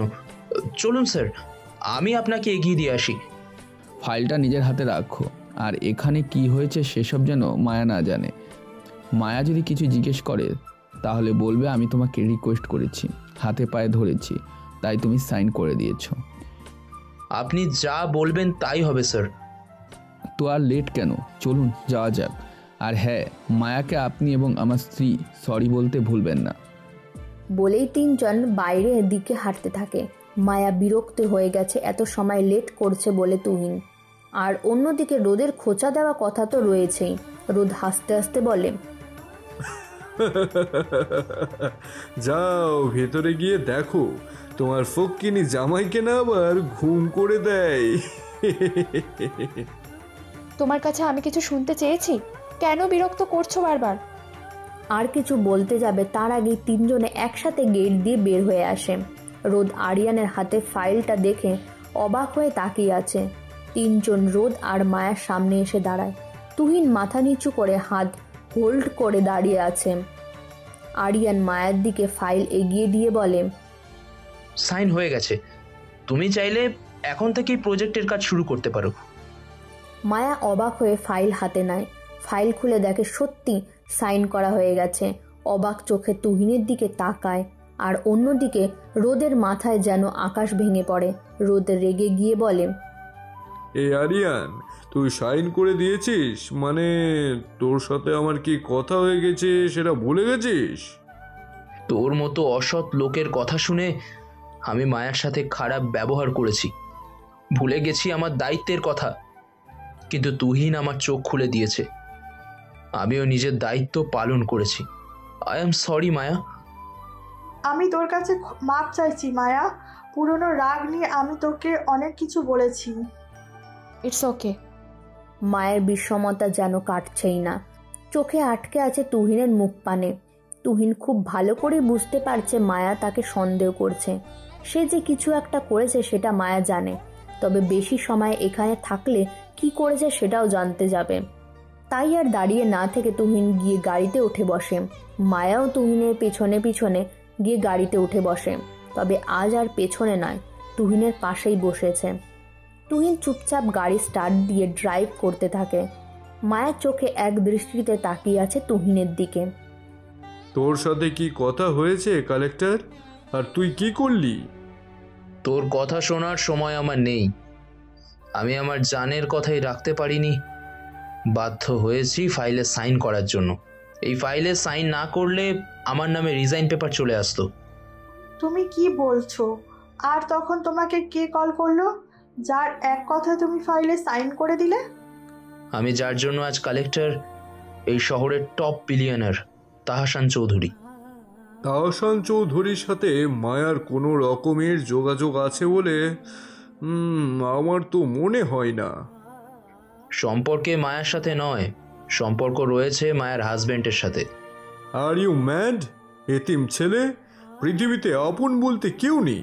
আমার চাচার বাসায় ড্রাইভারি করে জীবন পার করে, ওর সাথে তাহসান চৌধুরী কিভাবে সম্পর্ক থাকতে পারে? হ্যাঁ, সম্পর্ক তো অবশ্যই রয়েছে। ও আমার অফিসে ঢুকেই কেউ একজনকে কল করলো, তার ঠিক 2 মিনিটের মাথায় আমার ফোন এসেছে তাহসান চৌধুরী, আর আমাকে বলা হয়েছে আমি যেন ভালোই ভালোই ফাইলে সাইন করে দিই। এটা কিভাবে সম্ভব হতে পারে? রোড ভাই, আপনি একটা কাজ করেন তো, আপনি মায়ার হাজবেন্ডের সম্পর্কে খোঁজ খবর নেন ভালো করে। সত্যি কি এই সিবিতে কেউ নেই, নাকি ওর কেউ নেই, পিছনে কোনো সত্যি রয়েছে? ঠিক আছে, আমি আজ থেকেই তুহিনের সম্পর্কে খবর নিতে শুরু করছি। সত্যি করে বলো তো তুহিন, কে তুমি? আমি কে সেটা তুমি জানো মায়া?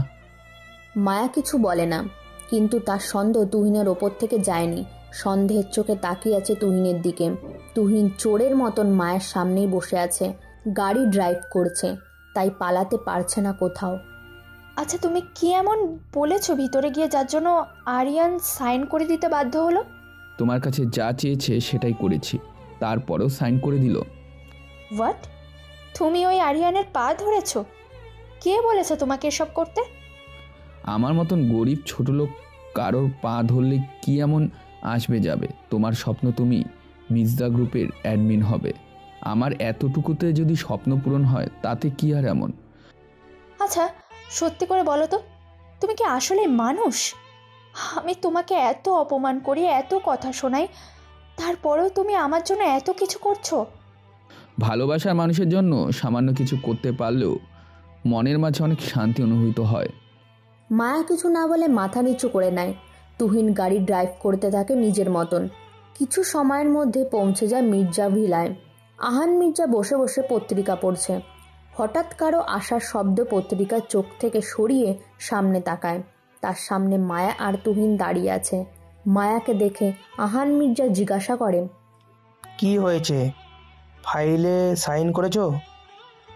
আব্বু, এই যে ফাইল, এখানে কালেক্টরের সাইন রয়েছে। আহান মির্জার মায়ার হাতের থেকে ফাইলটা নিয়ে ভালো করে দেখতে থাকে। কিছু সময় পর আহান মির্জা বলে, গুড, কাল থেকে তুমি হবে অফিসের নতুন এমডি। আমি কাল অফিস গিয়ে সব কিছু তোমার নামে করে দিয়ে আসবো। তবে একটা কথা মনে রেখো মায়া, এই মির্জা কোম্পানি আমি একটু একটু করে নিজের হাতে তৈরি করেছি। এই মির্জা কোম্পানি যে মান সম্মান, সেটা যেন কখনো নষ্ট না হয়। তুমি শুধু দোয়া করো আব্বু, আমি যেন তোমার মতো করেই এই মির্জা কোম্পানিকে আগলে রাখতে পারি। কাল অফিস থেকে আসার পর বাসায় পার্টি হবে। তোমার যত ফ্রেন্ড আছে তাদেরকে তুমি ইনভাইট করে নাও। মির্জা গ্রুপের নতুন এমডির অনারে পার্টি। মায়া মাথা নাড়িয়ে চলে যায়। তুহিন আর সেখানে থাকে না, রুমে চলে আসে। মায়া বেডে বসে গভীর চিন্তায় ডুবে আছে। রুমে ঢুকে মায়াকে এতটা চিন্তিত দেখে তুহিন জিজ্ঞাসা করে, তুমি কি কোনো বিষয় নিয়ে খুব চিন্তিত? হ্যাঁ, না তো। তুমি কখন আসলে রুমে? মাত্রই এসেছি, কিন্তু তোমাকে তো দেখে খুব চিন্তিত মনে হচ্ছে। আজ তো আমার খুশি হওয়ার কথা, তোমার স্বপ্ন পূরণ হচ্ছে কাল। সেটা তো অবশ্যই। তোমার যদি ফ্রেন্ড থাকে তুমি তাদেরকেও ইনভাইট করতে পারো কালকের পার্টিতে। তোমার ছাড়া আমার আর কেউ নেই। সত্যি তোমার আর কেউ নেই? তোমাকে মিথ্যা কেন বলবো? আচ্ছা, এসব ছাড়ো। কাল তুমি আমার সাথে মার্কেটে যাবে। হঠাৎ মার্কেটে কেন? সবাই জানে তুমি আমার হাজব্যান্ড। যদিও আমি এই বিয়েটা মানি না, কিন্তু সমাজের সবার চোখে তুমি আর আমি স্বামী স্ত্রী। তাই পার্টিতে তুমি এরকম ড্রেস পরে থাকবে, এটা সবাই ভালো চোখে দেখবে না। আর তাছাড়াও তুমি যদি এরকম করে পার্টিতে থাকো, আব্বুর মান সম্মান নিয়ে টানাটানি হবে। হঠাৎ করে আমার উপর এত দায় দেখানোর কারণ কি জানতে পারি? কোনো কারণ নেই, শুধু যাতে আমাদের মির্জা পরিবারের সম্মান নষ্ট না হয় তার জন্য। এর বাইরে অন্য কোনো কিছুই না। আশা করি তুমি তোমার উত্তর পেয়ে গেছো। তুহিন কিছু না বলে মৃদু হাসে। মায়া তুহিনের হাসির কারণ বুঝতে পারে না। পরের দিন সকাল 10টায় মির্জা কোম্পানির সবাই একসাথে জড়ো হয়েছে। সাথে রফিক মির্জা ও রোদও এসেছে। আহান মির্জা আর মায়া সবার সামনে দাঁড়িয়ে আছে। আহান মির্জা বলতে শুরু করে, দীর্ঘ অনেকটা সময় ধরে আমি আপনাদের সাথে ছিলাম।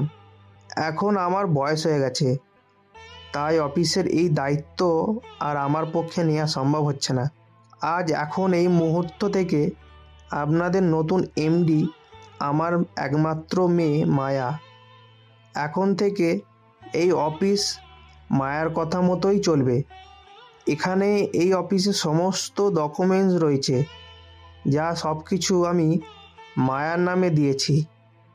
আশা করব আপনারা আমাকে যেভাবে সাহায্য করেছেন এই মির্জা কোম্পানিকে এগিয়ে নিয়ে যাওয়ার জন্য, সেরকমই মায়াকেও ঠিক ততটাই সাহায্য করবেন।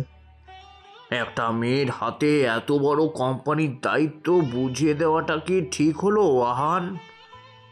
মেয়ে বলে যে ওই কোম্পানির দায়িত্ব নিতে পারবে না, সেটা কে বলল আপনাকে ভাইজান? আমার সম্পূর্ণ বিশ্বাস রয়েছে মায়ের উপর। মায়া থেকে 1000 গুণ বেটার হবে রোদকে কোম্পানি দায়িত্ব বুঝিয়ে দিলে। রাতে কোম্পানির এমডি হওয়ার যোগ্যতা রাখে না। হ্যাঁ, তবে রোদ চাইলে এই কোম্পানিতে মায়ার অ্যাসিস্ট্যান্ট হয়ে থাকতে পারে। আব্বু, তুমি এসব কি বলছো? চাচু যেটা চাইবে সেটাই হবে। মায়ায় মির্জা কোম্পানির নতুন এমডি, আমি মায়ের সাথে থাকবো। চাচু, সমস্যা নেই ওর অ্যাসিস্ট্যান্ট হয়ে। গুড। আর সবাইকে আজ সন্ধ্যায় আমার বাড়িতে নিমন্ত্রণ রইল। আমাদের নতুন এমডি মায়ার অনারে আজ একটা ছোটোখাটো পার্টির আয়োজন করছি। আশা করব আপনারা সবাই উপস্থিত হবেন। তাহলে আমি বিদায় নিচ্ছি। ভালো থাকবেন সবাই, আর মায়াকে সবাই এগিয়ে নিয়ে যাবে। বলেই আহান মির্জা মায়ের মাথায় হাত বুলিয়ে দিয়ে বলে, আজ থেকে এই কোম্পানির সমস্ত দায়িত্ব তোমার উপর মা। নিজের সবটা দিয়ে চেষ্টা করে এই কোম্পানিকে অনেক দূর নিয়ে যাবে। আর তুহিন তোমার সাথেই সবসময় থাকবে। আমি এইটুকু নিশ্চিত, তুহিন যতক্ষণ তোমার পাশে আছে ততক্ষণ কোনো বিপদ তোমাকে স্পর্শ করতে পারবে না। মায়া কিছু না বলে শুধু মাথা নাড়ে। আহান মির্জা সবাইকে বিদায় দিয়ে চলে যায়। অন্যদিকে রোদ মনে মনে বলে, কাজটা তুমি মোটেও ঠিক করলে না আহান মির্জা। তুমি এই কোম্পানির এমডি ছেলে বলে আরে তুমি তোমার মেয়েকে বসাবে, সেটাই রোদ কখনোই মেনে নেবে না। আমাকে তুমি তোমার মেয়ের অ্যাসিস্ট্যান্ট বানিয়ে রাখবে। নো প্রবলেম আহান মির্জা, কিছুটা সময় যেতে দাও, তারপর দেখবে তুমি নিজেই তোমার মেয়েকে এমডির পর থেকে ছুঁড়ে ফেলে দিয়ে আমাকে এই কোম্পানির এমডি করবে। এই রোদ খুব ভালো করেই জানে নিজের জায়গাটা বুঝে নিতে। মায়া এমডির চেয়ারে বসে মৃদু হাসে। আজ তার স্বপ্ন সত্যি হয়েছে।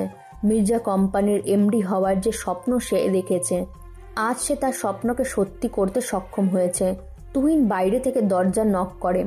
মায়া ভেতরে আসতে বলে। তুহিন মায়ের চেম্বারে প্রবেশ করে। তুহিনকে দেখে মায়া জিজ্ঞাসা করে, কিছু বলবে তুমি? বলেছিলাম কি আমি কি বাসায় চলে যাব?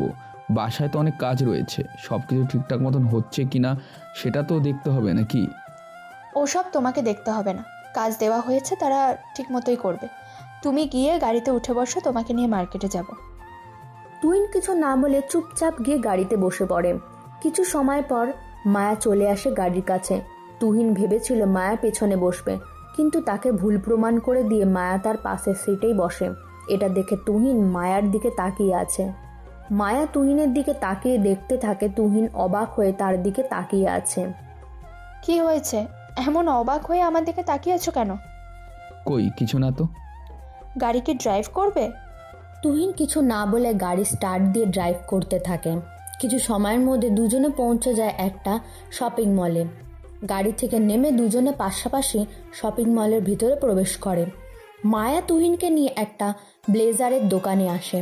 একটা ব্ল্যাক রঙের ব্লেজার মায়ার পছন্দ হয়। দোকানদারকে বলে ব্লেজারটা দেখাতে। দোকানদার ব্লেজারটা দিলে মায়া তুহিনের দিকে ব্লেজারটা এগিয়ে দিয়ে বলে, না, গিয়ে এটা পরো। এটার তো অনেক দাম হবে মনে হচ্ছে।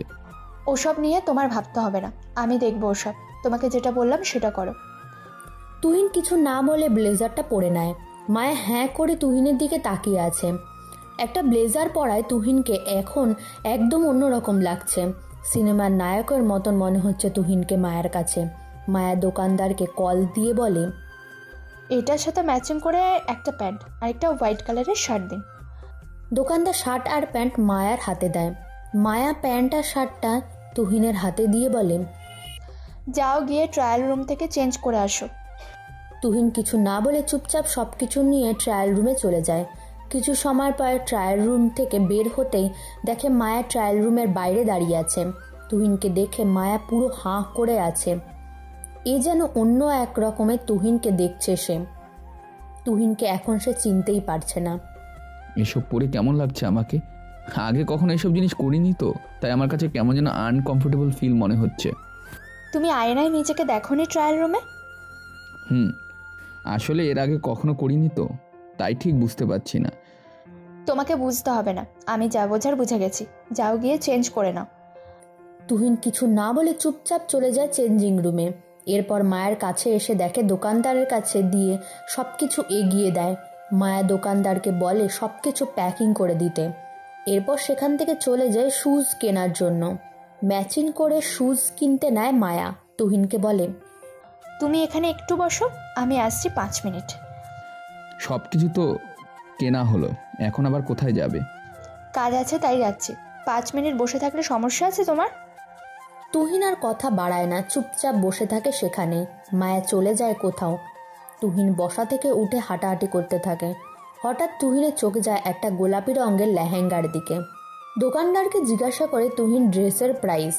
দোকানদার জানায় 25,000 টাকা। তুহিন চোখ বন্ধ করে মায়াকে ওই ড্রেসটা পরা অবস্থায় কল্পনা করতে থাকে। অসম্ভব সুন্দর লাগছে তার কাছে ওই ড্রেসটাতে মায়াকে। তুহিন দোকানদারকে বলে লেহেঙ্গাটা প্যাকিং করে দেওয়ার জন্য। দোকানদার প্যাকিং করে তুহিনের থেকে শপিং ব্যাগ নিয়ে তুহিন পকেট থেকে একটা ক্রেডিট কার্ড বের করে দিলে বিল নিতে নেয়। দোকানদার ক্রেডিট কার্ড থেকে বিল নিয়ে তুহিনের হাতে কার্ড দিয়ে দেয়। এরপর তুহিন গিয়ে চুপচাপ নিজের জায়গায় বসে পড়ে। কিছু সময় পর একটা শপিং ব্যাগ হাতে মায়া তুহিনের কাছে আসে। চলো বাসায় যাব আমরা। মায়া তুহিনের হাতে একটা এক্সট্রা ব্যাগ রয়েছে তা খেয়াল করেনি। তুহিন কিছু না বলে বসা থেকে উঠে দাঁড়ায়। দুজনে শপিং মলে বাইরে চলে আসে। হঠাৎ তুহিন দেখে তার দিকে একটা মেয়ে এগিয়ে আসছে। তুহিনের মেয়েটাকে চিনতে কষ্ট হলো না, তাই লেট না করে তাড়াতাড়ি গাড়িতে উঠে বসে পড়ে। মায়া খেয়াল করে তুহিন খুব তাড়াহুড়ো করছে, কিন্তু সেদিকে খেয়াল না করে সেও গাড়িতে উঠে বসে পড়ে। তুহিন গাড়ি স্টার্ট দিয়ে দ্রুত ড্রাইভ করতে শুরু করে। মেয়েটা এগিয়ে এসেও সেখানে দাঁড়িয়ে পড়ে। কিছু একটা ভেবে সেখান থেকে চলে যায়। এইদিকে মির্জা বাড়ির খুব ঝকমক করে সাজানো হয়েছে। আহান মির্জা মনে মনে ঠিক করে আজ তার মেয়েকে অনারে পার্টিতে তুহিনকে সবার কাছে পরিচয় করিয়ে দেবে। সন্ধ্যা 7টা এখন। মায়া রেডি হচ্ছে। হঠাৎ তার চোখে যায় ড্রেসিং টেবিলের ওপরে রাখা একটা শপিং ব্যাগের ওপর। কাছে গিয়ে শপিং ব্যাগটা খুলতেই দেখে গোলাপি রঙের একটা লেহেঙ্গা। মায়া বেশ অবাক হয়ে লেহেঙ্গাটা দেখে। ড্রেসের গায়ে ফ্লাইস লেখা 25,000 টাকা। মায়া বেশ অবাক হয় এত দামের রেট দেখে।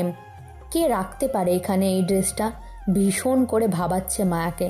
তখনই রোজি মির্জা মায়ের রুমে আসে। তুই ছোট লোকটাকে নিয়ে শপিং করতে গিয়েছিলি? কি করতে চাইছিস তুই? আমি আবার কি করতে চাইবো আম্মু? এত বড় পার্টি, আর আব্বুর কত পরিচিত লোকজন আসবে। ওকে যদি সবাই এই ড্রেসে দেখে তাহলে কি আব্বুর মান সম্মান থাকবে? সেজন্য শপিং করাতে নিয়ে গিয়েছিলাম। আমার তো অন্য কিছু মনে হচ্ছে। তোমার কি মনে হচ্ছে আম্মু? এই ছোট লোকটার সাথে নিজের জীবনটা জড়িয়ে নষ্ট করিস না মায়া।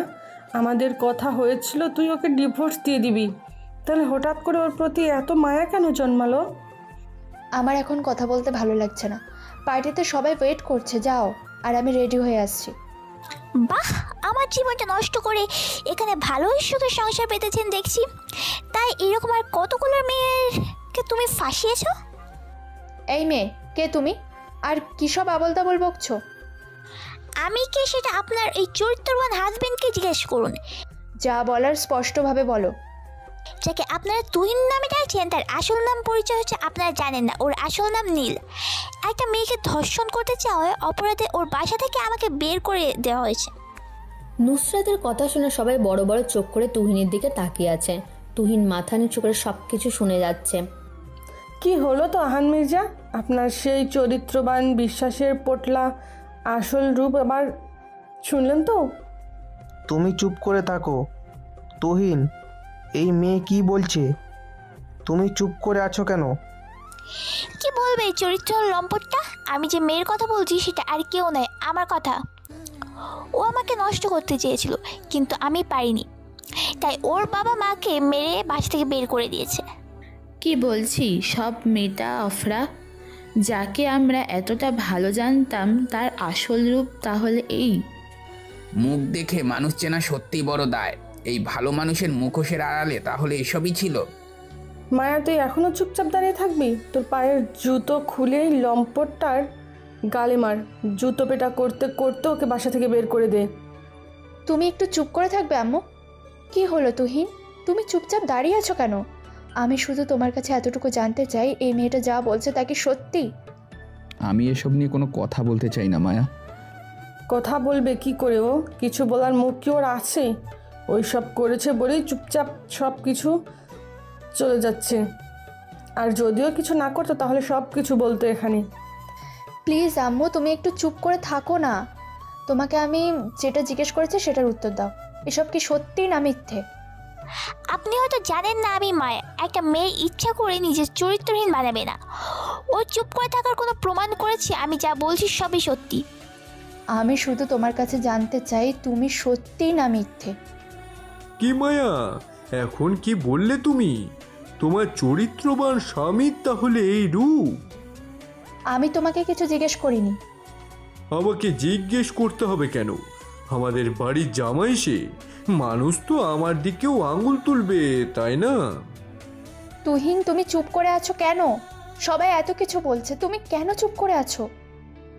যখন একটা মানুষ চুপচাপ হয়ে যায়, নিজের হক নিয়েও বলা বন্ধ করে দেয়, তাহলে বুঝে নিও সেই মানুষটা নিজের মধ্যে অনেক কিছুই দাফন করে দিয়েছে। তোমার এসব রহস্যময় কথা আমি শুনতে চাই না তুহিন। শুধু শুধু এতটুকু বলো, এটা সত্যিই না মিথ্যে? সব কিছু মিথ্যা। সব কিছু যদি মিথ্যা হয় তাহলে সত্যিটা কি তুই বল? সত্যিটা আমি বলতে পারবো না, তবে এতটুকু বলতে পারি এই মেয়েটা যা বললো সবটাই মিথ্যা। আমি নির্দোষ। তুমি যদি নির্দোষ হয়ে থাকো তাহলে সত্যটা বলতে তোমার প্রবলেম কোথায়? মেয়েটা সম্পর্কে আমার ফুফাতো বোন হয়, তাই আমি চাই না ওর দিকে কেউ আঙুল তুলে কথা বলো। তুমি চাও না এই মেয়েটার দিকে কেউ আঙুল তুলে কথা বলো, কিন্তু এই মেয়েটা তো তোমাকে চরিত্রহীন বানিয়ে দিল। এই মেয়েটা তো তোমাকে ধর্ষক হিসাবে সবার সামনে পরিচয় করিয়ে দিল তুহিন। এটা ওর সমস্যা আব্বু।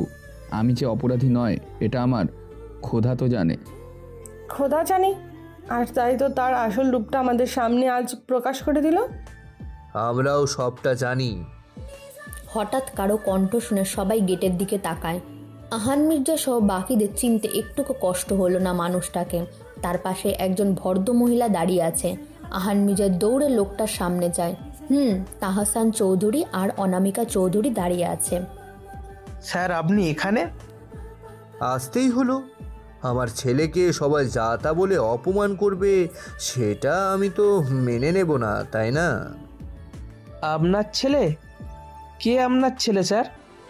নীল চৌধুরী তুহিন, আমার একমাত্র ছেলে, আমার সব কিছুর মালিক, এই শহরের টপ বিলিয়নিয়ার, লন্ডন থেকে লেখাপড়া করা, লন্ডনে যার নামে কয়েকশো কোম্পানি রয়েছে, যার জন্য হাজারো পরিবার 3 বেলা পেট পুড়ে খেতে পারে, যাকে আপনারা গরিব এতিম বলে জানেন। তাহসান চৌধুরী কথা শুনে সবাই অবাক হয়ে তুহিনের দিকে তাকিয়ে আছে। তুহিন ঘাড় বাঁকিয়ে বাম হাত পকেটে রেখে দাঁড়িয়ে আছে। সবাই চোখ রীতিমতন কপালে। যাকে এতদিন সবাই গরিব আর এতিম বলে জেনে এসেছে, সে যেন গরিব বা এতিম নয়, যার নাম এই দেশে এবং লন্ডনে কয়েকশো কোম্পানি আছে। মায়া যেন কিছুই বুঝতে পারছে না, শুধু অবাক হয়ে যাচ্ছে। নিজের জায়গায় পাথর হয়ে দাঁড়িয়ে আছে মায়া। রোজি মির্জা মাথা নিচু করে দাঁড়িয়ে আছে, তার যেন কোনো কথাই নেই আর মুখে। রোদ যেন নিজের কানকে বিশ্বাস করতে পারছে না। নুসরাত মাথা নিচু করে দাঁড়িয়ে আছে। অনামিকা চৌধুরী নুসরাতের কাছে এগিয়ে এসে বলেন, কিরে এখন কেন চুপ করে আছিস? এতক্ষণ তো অনেক কিছু বলছিলে আমার ছেলে সম্পর্কে, এখন কেন চুপচাপ হয়ে গেছিস? মামি আসলে। আর কিছু বলার আগে অনামিকা চৌধুরী নুসরাতের গালে থাপ্পড় দিয়ে বলেন, এখনও তুই কথা বলছিস? এত বড় খারাপ কাজ করে তার সব দোষ আমার ছেলের উপর দিয়ে দিয়েছিস তুই। সব কিছু শুনেছি আমি ওনার থেকে। আর নীলও তোকে একের পর এক মিথ্যে বলে অপমান করছে সবার সামনে। তুই সব কিছু কেন মুখ বন্ধ করে সহ্য করছিস? কেন ওর গালে থাপ্পড় দিয়ে সত্যিটা বললি না সবার সামনে? আমি বারণ করেছিলাম সত্যিটা বলতে, তাই এত সময় চুপ করে সব কিছু সহ্য করেছে নীল। তুমি ওকে বলতে বারণ করেছো, কিন্তু কেন? ফ্ল্যাশব্যাক। তুহিন নিচে শুয়ে আছে। হঠাৎ নুসরাত তুহিনের রুমে ঢুকিয়ে দরজা বন্ধ করে দেয়। নুসরাতকে হঠাৎ দরজা বন্ধ করতে দেখে তুহিন এক লাফে উঠে বসে পড়ে। এ কি নুসরাত, তুমি রুমের দরজা বন্ধ করছো কেন? ভয় পাবার কিছু নেই নীল, সবাই ঘুমিয়ে পড়েছে আমাদের মাঝে। এখন যাই হোক, কেউ জানতে পারবে না। আমাদের মাঝে কিছুই হবে না, তুমি এখন আমার রুম থেকে বের হয়ে যাও। আমি তোমাকে ভালোবাসি নীল, তুমি কেন বুঝতে চাইছো না? But I don't love you. ফুফাতো বোন আছো, ফুফাতো বোনের মতোই থাকবা, এর বাইরে অন্য কিছু করার চেষ্টাও করবা না। আমি পারবো না তোমার কথা রাখতে নীল, সেই ছোট থেকে তোমাকে ভালোবাসি। আর তুমি লন্ডন থেকে আসার পর তোমাকে দেখলাম, আমার ভিতরে তখন থেকে উতাল পাতাল শুরু হয়ে গেছে তোমাকে কাছে পাওয়ার জন্য। শাট আপ নুসরাত, লজ্জা শরম বলে কিছুই নেই তোমার দেখছি। এখনই এই মুহূর্তে আমার রুম থেকে বের হয়ে যাও। কেন এমন করছো নীল? আমি তোমাকে ভালোবাসি, তাই কাছে পেতে চাই। ঠিক আছে, আমাকে তোমার বিয়ে করতে হবে না, জাস্ট একবার তোমার সাথে শারীরিক সম্পর্ক করতে চাই। I want to have sex with you, just one time. No one will know this, I promise you. Just shut up Nusrat, তুমি এতটা নোংরা সেটা আমি ভাবতেই পারছি না। I hate talking to girl like you. Get out of my room now or my hands will go up. ভালো একটা অফার দিলাম তোমাকে, পছন্দ হলো না? ঠিক আছে, তোমাকে নিজের করে পাওয়ার জন্য আমার যা করতে হবে আমি তাই করব। বলে নুসরাত দৌড়ে এসে তুহিনকে জড়িয়ে ধরে। তুহিন নুসরাতকে নিজের কাছে ছাড়ানোর চেষ্টা করছে, কিন্তু হুট করে নুসরাত এরকম করায় তুহিন নিজের তাল সামলাতে বেডে শুয়ে পড়ে। তুহিন নিচে আর নুসরাত তুহিনের ওপরে শুয়ে আছে। নুসরাত তুহিনের গায়ে গলায় পাগলের মতন কিস করতে থাকে। তুহিন নিজের সমস্ত শক্তি দিয়ে নুসরাতকে ধাক্কা দেয়। নুসরাত তুহিনের কাছে ছিটকে পড়ে যায়। তুহিন শোয়া থেকে উঠে দাঁড়িয়ে নুসরাতকে টেনে তুলে নুসরাতের গালে থাপ্পড় দিয়ে বলে, তোমার মতন এত বাজে মেয়ে আমি আমার জীবনেও দেখিনি। এই মুহূর্তে আমার রুম থেকে বের হয়ে যাও বলছি, নয়তো আমি তোমার কি করব তুমিও বুঝতে পারছো না। আমি তো চাই নীল তুমি আমার সাথে কিছু করো, আমি তো অলরেডি। তুহিন কিছু না বলে নুসরাতের হাত ধরে টেনে রুম থেকে বের করে দেবার জন্য দরজার কাছে আসতেই নুসরাত তুহিনকে ধাক্কা দেয়। তাল সামলাতে না পেরে ফ্লোরে পড়ে যায়। নুসরাত সেই সুযোগে রুমের দরজা খুলে নিজের গায়ের জামা নিজেই ছিঁড়ে ফেলে এক এক জায়গায়, সালোয়ারের ফিতা খুলে ফেলে। মুহূর্তেই সালোয়ারের খুলে ফ্লোরে পড়ে যায়। তুহিন এক দৃষ্টিতে চোখে বন্ধ করে ফেলে। নুসরাত এসে তুহিনের ওপর শুয়ে পড়ে। তুহিন নুসরাতকে ছাড়ানোর চেষ্টা করে, কিন্তু নুসরাত তুহিনকে এত শক্ত করে ধরে আছে যে তুহিন চেষ্টা করেও পারছে না। নুসরাত তুহিনের মুখোমুখি হয়ে ঠোঁটে কামড় দেয়। মুহূর্তেই ঠোঁট কেটে রক্ত বের হতে থাকে। এরপর নুসরাত ফিসফিস করে বলতে শুরু করে, তোকে অবশ্যই সব কিছু দিতে চেয়েছিলাম, কিন্তু তুই আমাকে না করলি। আজ এই বাড়িতে তোর মান সম্মান সব কিছু আমি শেষ করে দিব। বাঁচাও, কে কোথায় আছো, বাঁচাও। বলেই নুসরাত চিৎকার করতে থাকে। তুহিন নুসরাতকে ছাড়ানোর চেষ্টা করছে। দুজন ছুটোছুটি করতে করতে তুহিনের ওপর চলে আসে আর নুসরাত তুহিনের নিচে। ঠিক তখনই রুমে দৌড়ে আসে তাহসান চৌধুরী আর অনামিকা চৌধুরী। এসে এই দৃশ্য চোখে তাহসান চৌধুরী তুহিনের কলার ধরে টেনে তুলে। নুসরাত উঠে নিজের সালোয়ারের ফিতা বেঁধে অনামিকা চৌধুরীকে জোরে ধরে কান্নার অভিনয় করতে শুরু করে।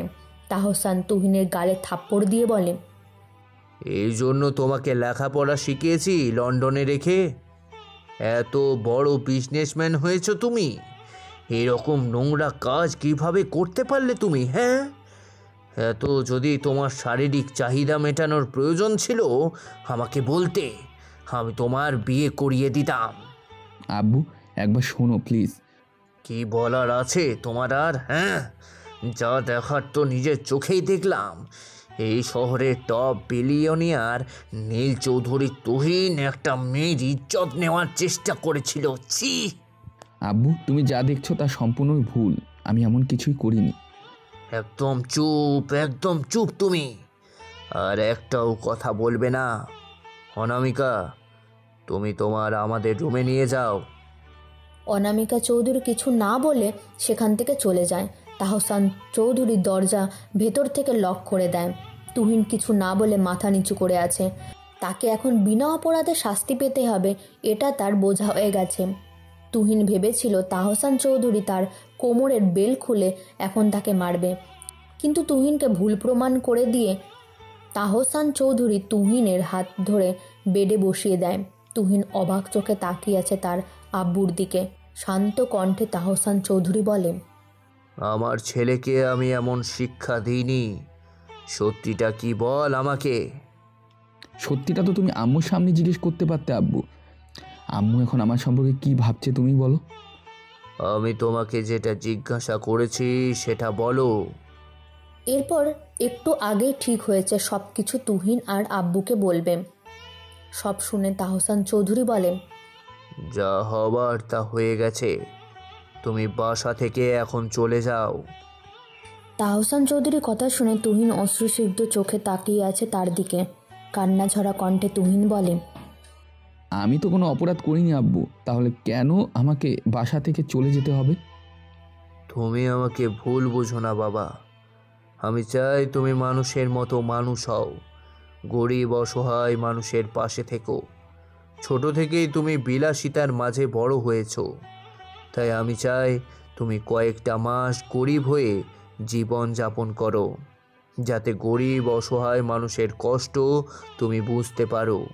তারপর সবার সামনে আমি তোমাকে পরিচয় করিয়ে দেব। এই কয়েক মাস তুমি কারবার এতিম হয়ে জীবন যাপন করবে। তোমার আসল পরিচয় কেউ জানবে না। এতে করে তুমিও জানতে পারবে মানুষের আসল রূপ খারাপ কীরকম। ঠিক আছে আব্বু, তুমি যা চাও তাই হবে। হ্যাঁ, গুড বয়। আর হ্যাঁ, আজকের এই ঘটনা কখনো যেন কেউ জানতে না পারে। একটু করে আমাদের পরিবারের মান সম্মান সব নষ্ট হবে। হতে হলেও নুসরত আমার বোনের মেয়ে, কাদা শুধু ওর গায়ে ছিটাবে না, আমাদের দুই পরিবারের ওপরেও ছিটাবে। তাই যাই হয়ে যাক না কেন, তুমি কখনো সত্যিটা কাউকে বলবে না। ঠিক আছে আব্বু। একটু পর কাউকে কিছু না বলে চুপচাপ যা পড়ে আছো তাই নিয়ে চলে যাবে। কোনো টাকা পয়সা সাথে নেবে না, আর তোমার ঠিকানা কাউকে বলবে না। আমি গিয়ে নুসরাতকে বাসায় পাঠিয়ে দিচ্ছি। তুমি অপেক্ষা করো। বলেই তাহসান চৌধুরী তুহিনের রুম থেকে চলে যায়। তুহিন একটা দীর্ঘশ্বাস ফেলে বেডে শুয়ে পড়ে। তাহসান চৌধুরী রুমে এসে দেখে নুসরাত অনামিকা চৌধুরীকে জড়িয়ে ধরে কান্না করেই যাচ্ছে। অনামিকা চৌধুরী বলে, নীলকে কিছু করনি তো তুমি? যা শাস্তি পাবার তাই দিয়েছি। আগামী 1 সপ্তাহ নীলকে খাবার দেবে না। নুসরাত, চলো তোমাকে তোমার বাসায় দিয়ে আসি। আর আজকে যা হয়েছে সব ভুলে যেও। মামা, তুমি নীলকে কিছু করো না, ও তো আমার মামাতো ভাই, ভুল করে ফেলেছে। সেটা নিয়ে তোমাকে ভাবতে হবে না, চলো আমার সাথে। বাসায় কাউকে এসব নিয়ে কিচ্ছু বলার প্রয়োজন নেই। বলেই তাহসান চৌধুরী নুসরাতকে নিয়ে বাসা থেকে বের হয়ে যায়। অনামিকা চৌধুরী তুহিনের রুমের সামনে এসে দরজা ধাক্কা দেয়, কিন্তু দরজা ভেতর থেকে বন্ধ। কিছু সময় দরজা ধাক্কায় আর তুহিনকে ডাকতে থাকে, কিন্তু তুহিন দরজা খুলে না আর কথাও বলে না। অনামিকা চৌধুরীর চোখে পানি নিয়ে নিজের রুমে চলে আসে। এইদিকে নুসরাতে তার বাসার সামনে নামিয়ে দিয়ে তাহসান চৌধুরী বলেন, আজকের এই ঘটনা আমি কোনোদিনও ভুলব না। যাও, বাসায় যাও। তাহসান চৌধুরী গাড়ি টান দিয়ে চলে যায়। নুসরাত ঠোঁটের কোণে বাঁকা হাসি টেনে মনে মনে বলে, খেল তো সবাই শুরু হলো মামা। আপনার অহংকারী ছেলেকে আমি যদি জেলের ভাত না খাইয়ে ছাড়ি, তবে আমার নামও নুসরাত না। ভালোবাসা আপন করতে রেখতে চেয়েছিলাম, কিন্তু আপনার ছেলের এত টাকা পয়সা অহংকার মাটিতে পাই পড়ে না, এই নুসরাতকে ফিরিয়ে দেয়। আমাকে খালি হাতে ফিরিয়ে দেওয়ার শাস্তি হয়, তো ওকে পেতেই হবে। গেট রেডি মামা, হা হা। বলে অট্ট হাসি দিয়ে মেতে ওঠে নুসরাত। অন্যদিকে তাহসান চৌধুরী বাসায় আসতে অনামিকা চৌধুরী বলে, তুমি কি করেছো আমার ছেলের সাথে? আমি সেই কতক্ষণ থেকে দরজা নক করে গেছি, কিন্তু ও দরজা খুলছে না। কিছুই করিনি। আমি কখনো বিশ্বাস করি না আমার ছেলে এমন কাজ করতে পারে। বিশ্বাস তো আমিও করি না অনামিকা। নিজের চোখে যা দেখলাম, তারপর কি করে? চোখের সামনে যা ঘটে সব সময় তা সত্যি হয় না, তার পিছনে কোনো না কোনো সত্যি থাকে। তুমি কেন নীলকে কিছু বলতে দিলে না? নীল যা বলার বলেছে। নীল বাসা থেকে চলে যাবে। এই বাসার থেকে চলে যাবে মানে? কোথায় যাবে নীল? নীলের পরীক্ষা আজ থেকে শুরু হলো। কিসের পরীক্ষা নিলে? সত্যিকারের মানুষ হবার আর সত্যিকারের মানুষকে চেনার। তুমি এমনটা করো না, আমার ছেলেকে আমার থেকে দূরে সরিয়ে দিও না। তুমি বিষয়টা বুঝতে পারছো না অনামিকা। নুসরাত চুপচাপ বসে থাকে না। আমি শিওর ও পুলিশের কাছে যাবে, আর পুলিশ তাই বিশ্বাস করবেন নুসরাত যা বলবে। তখন আমাদের ছেলের জেলে থাকতে হবে।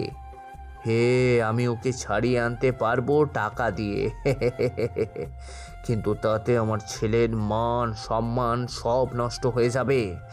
বিষয়টা তুমি বোঝার চেষ্টা করো। অনামিকা চৌধুরী আর কিছু বলে না। তার কিছু সময় পরে তুহিন বাসা থেকে বের হয়ে যায়। বর্তমান।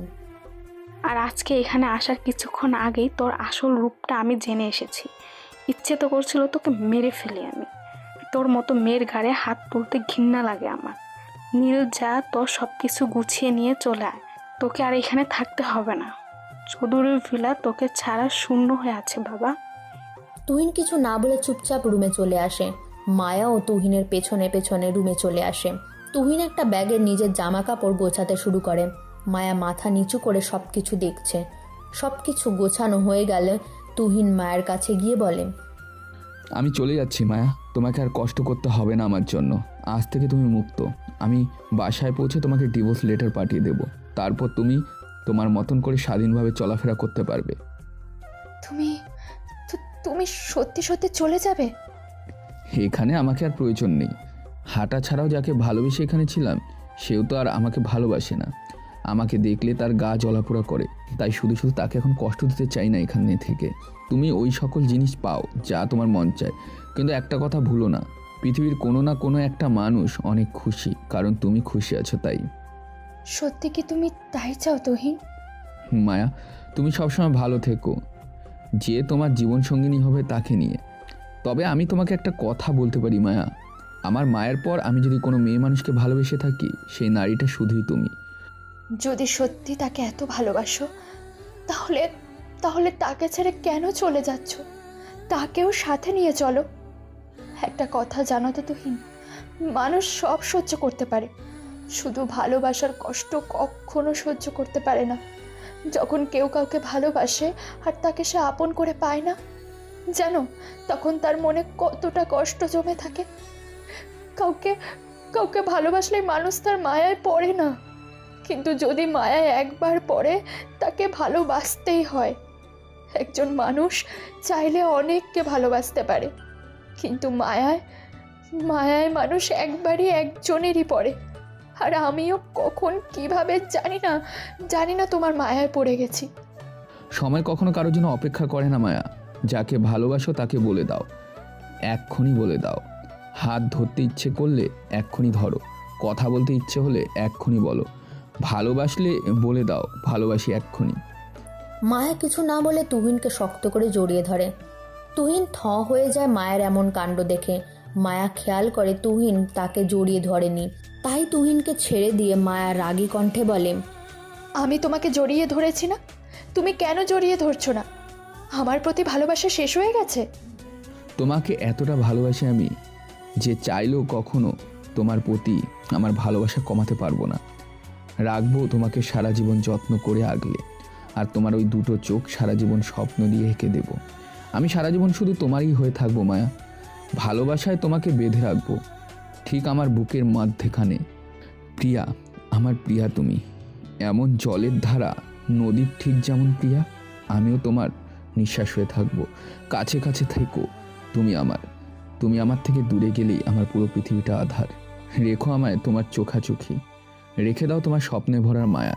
চিরসাথী হয়ে থাকবো তোমার পাশে, একটি জনম নয় হাজারো জনম ধরে রাখতে চাই এই বুকে তোমাকে।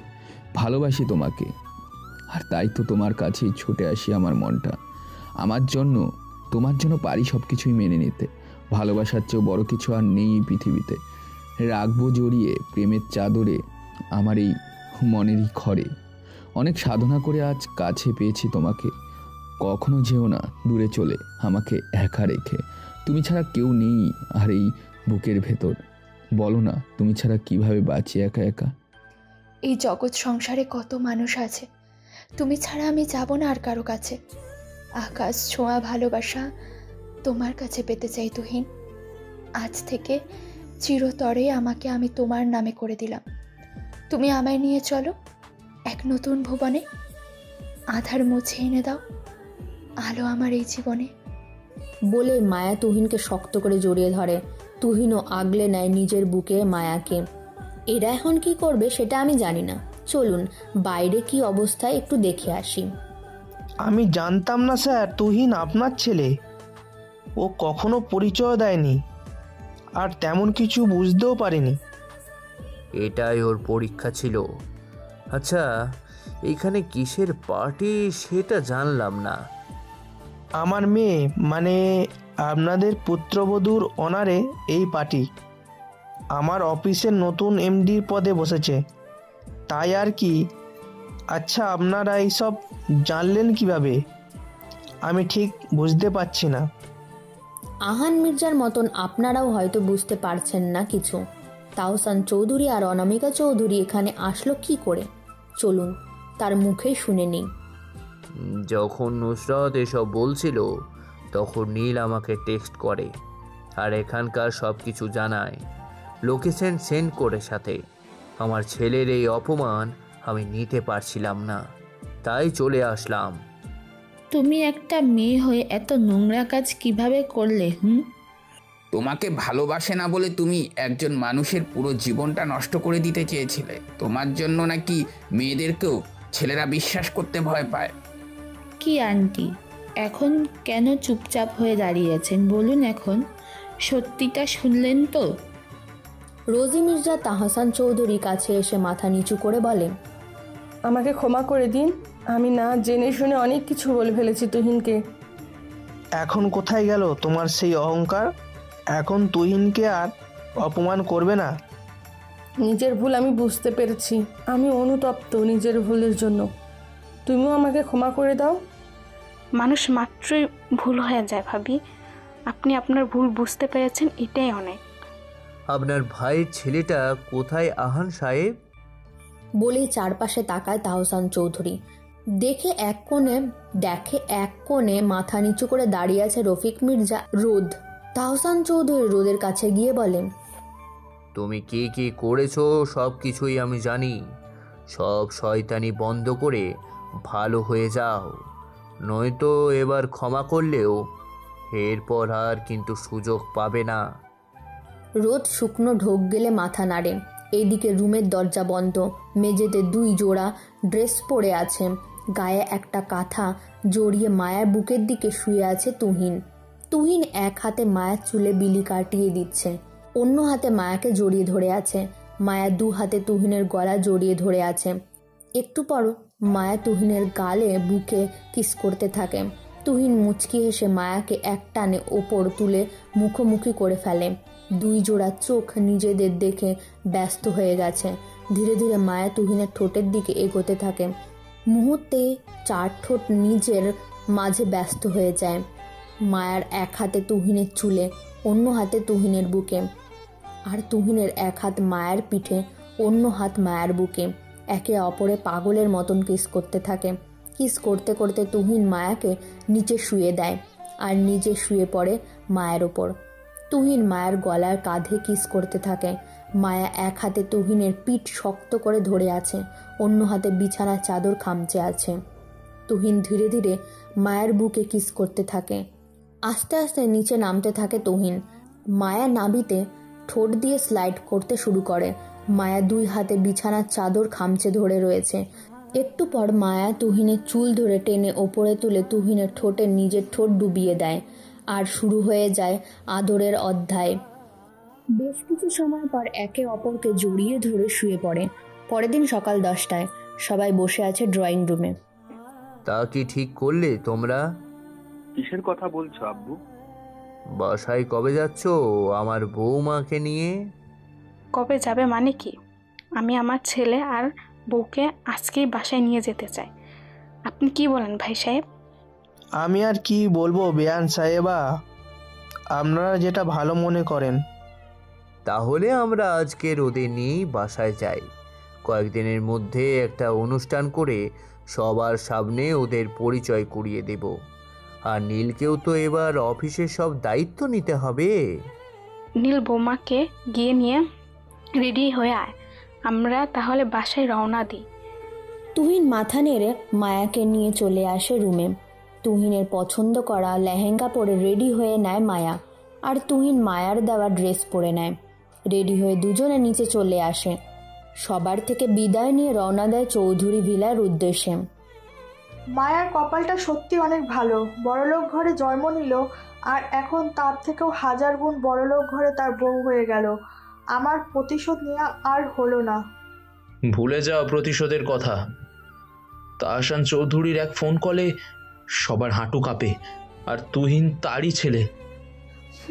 বাকি জীবন ওকে দেখেলে ম্যাম করে কাটাতে হবে। যাই হোক, চলো আমরা ওদের চিন্তা বাদ দিয়ে আমাদের বাবু নিয়ে আসার জন্য কাজে লেগে। আমার কখনো তুহিন ভাইকে দেখে মনেই হয়নি সে এতটা বড় লোক। যেভাবে চলাফেরা করো মনে হয় তো তার থেকে ভিখারিরাই ভালো আছে। আরে এখন সে নাকি এত কিছুর মালিক। মায়ার কপাল আছে বলতে হবে। ইস, আমি যদি মায়ার জায়গায় থাকতাম। এটা শুধু কল্পনাই করতে থাক। সব কিছুর চিন্তা বাদ দিয়ে এখন ভালো করে চলাফেরা করার চিন্তা কর, নয়তো আমাদের বাবা ছেলের অস্তিত্ব মুছে ফেলবে তাহসান চৌধুরী আর তার ছেলে। আমি তো কাল তাহসান চৌধুরীকে দেখে রীতিমতো কাঁপতে শুরু করেছিলাম, আর যখন জানতে পারলাম তুহিন তার ছেলে, আমি তো পারছিলাম না সেখান থেকে পালিয়ে আসি। আমার মির্জা কোম্পানির এমডি হওয়ার স্বপ্ন নেই আব্বু। যেভাবে আছি সেভাবেই বাকি জীবন কাটিয়ে দিব। এটাই ভালো হবে আমাদের বাবা ছেলের জন্য, বুঝেছিস? তুমি আমাকে মাফ করে দিয়েছো তো? মাফ করে দিয়েছি। একটা কথা বলি রোজি, কখনো টাকা পয়সা দিয়ে মানুষকে বিচার করতে যেও না, তাহলে ঠকতে হবে। মানুষের যে একটা সুন্দর মন আছে সেটাকে ভালোবাসতে শেখো, তবেই বিপদে তুমি কাউকে না কাউকে তোমার পাশে পাবে। আমার এখন থেকে সারা জীবন এই কথা মনে থাকবে, আর কখনো টাকা পয়সা নিয়ে অহংকার করব না। কি এখন খুশি তো? তোমার ছেলেকে শুধু নয়, সাথে ছেলের বউকেও এনে দিয়েছি। এসব আগে করলে কি হতো? শুধু এতদিন আমার ছেলেটাকে আমার থেকে দূরে রেখেছো। আগের সব কিছু ভুলে যাও, এখন থেকে নতুন করে আবার সব কিছু শুরু করব। নুসরাত, তুমি এখানে কেন এসেছো? আমি নিজের ভুলের জন্য ক্ষমা চাইছি মামা। আমি এখানে জানি আমার অন্যের ক্ষমা হয় না, তবুও তোমরা আমাকে ক্ষমা করে দাও, নিজেদের মেয়ে মনে করে মাফ করে দাও। জোর করে কিছু পাওয়া যায় না নুসরাত, ভাগ্যও থাকতে হয়। নিজেকে এতটা নিচে নামিও না যে কারো চোখের দিকে তাকিয়ে কথা বলতে না পারো। বুঝতে একটু সময় লেগেছে মামি, আর কখনো এমন ভুল করব না। লাস্টবার আমাকে মাফ করে দাও প্লিজ। ঠিক আছে, তবে মনে রেখো এটাই লাস্ট বার। আয় আমার পাশে এসে বস। নুসরাত গিয়ে অনামিকা চৌধুরী পাশে বসে। অনামিকা চৌধুরী নুসরাতকে নিজের বুকে জড়িয়ে ধরে। সকল কিছুর মীমাংসা হয়ে গেল। এখন থেকে সবাই ভালো মানুষ হয়ে চলাফেরা করবে। আপনারা ভালো মানুষ হয়ে উঠুন, নিজে বদলে যান, তাহলেই দেখবেন দেশও বদলে যাবে। চলুন আজকে আমরা বিদায় নিই। আবার নতুন কোনো গল্প নিয়ে খুব তাড়াতাড়ি দেখা হচ্ছে আপনাদের সাথে। সেই পর্যন্ত সকলে ভালো থাকুন, সুস্থ থাকুন।